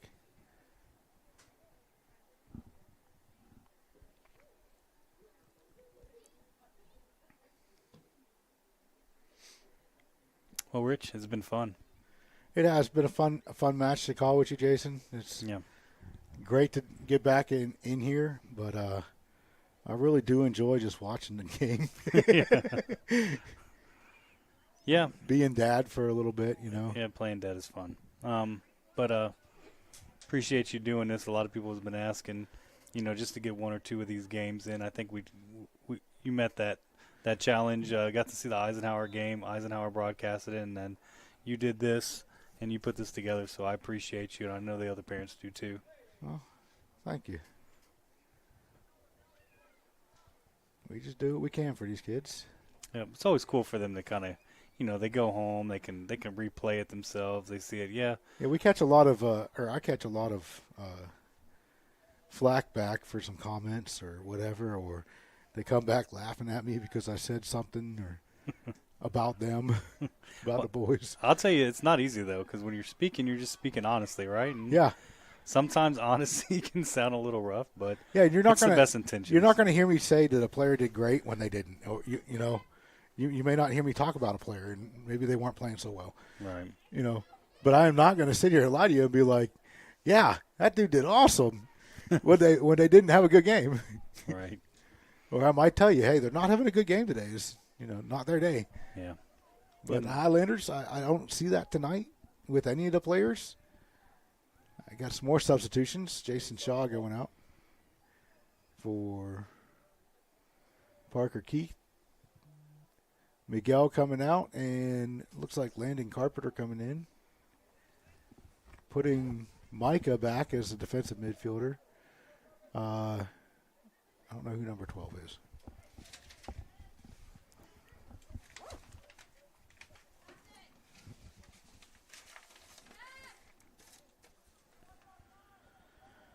I don't even have a number 12 on my roster, so not sure who that is, but they're in there up top. Yeah. Well, I got a text message from Ohio. Ohio says they appreciate you for letting them see the game. So some fans that aren't here in Oklahoma can actually see. Oh, them Buckeyes up there. Okay, I hear them. For those that don't know, I am 100% not a Buckeye fan. Matter of fact, the polar opposite of what you would call a Buckeye fan. It's all right. Not everyone can win. We understand. But, I deal with them. They are all right peoples. They're all right peoples. No, we thank everyone that tuned in or that comes back and watches anything. We're just glad we can provide this for you. Because I know we live in a military town. Everyone has family that's out of town. Heck, half Braden's family's in Pennsylvania, some in Virginia. Yeah, my friend Ohio. A lot in Texas. Yeah. We're all over the place. So it's really nice being able to bring this to people. Oh, Brody with the move there. Technology is cool because growing up, we never had this.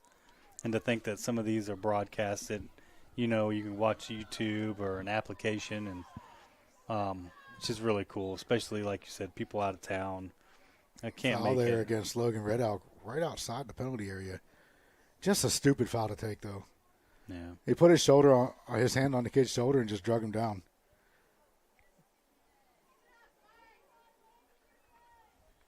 You want to see better defense from the Highlanders. Just better attitudes overall than that, Mm-hmm.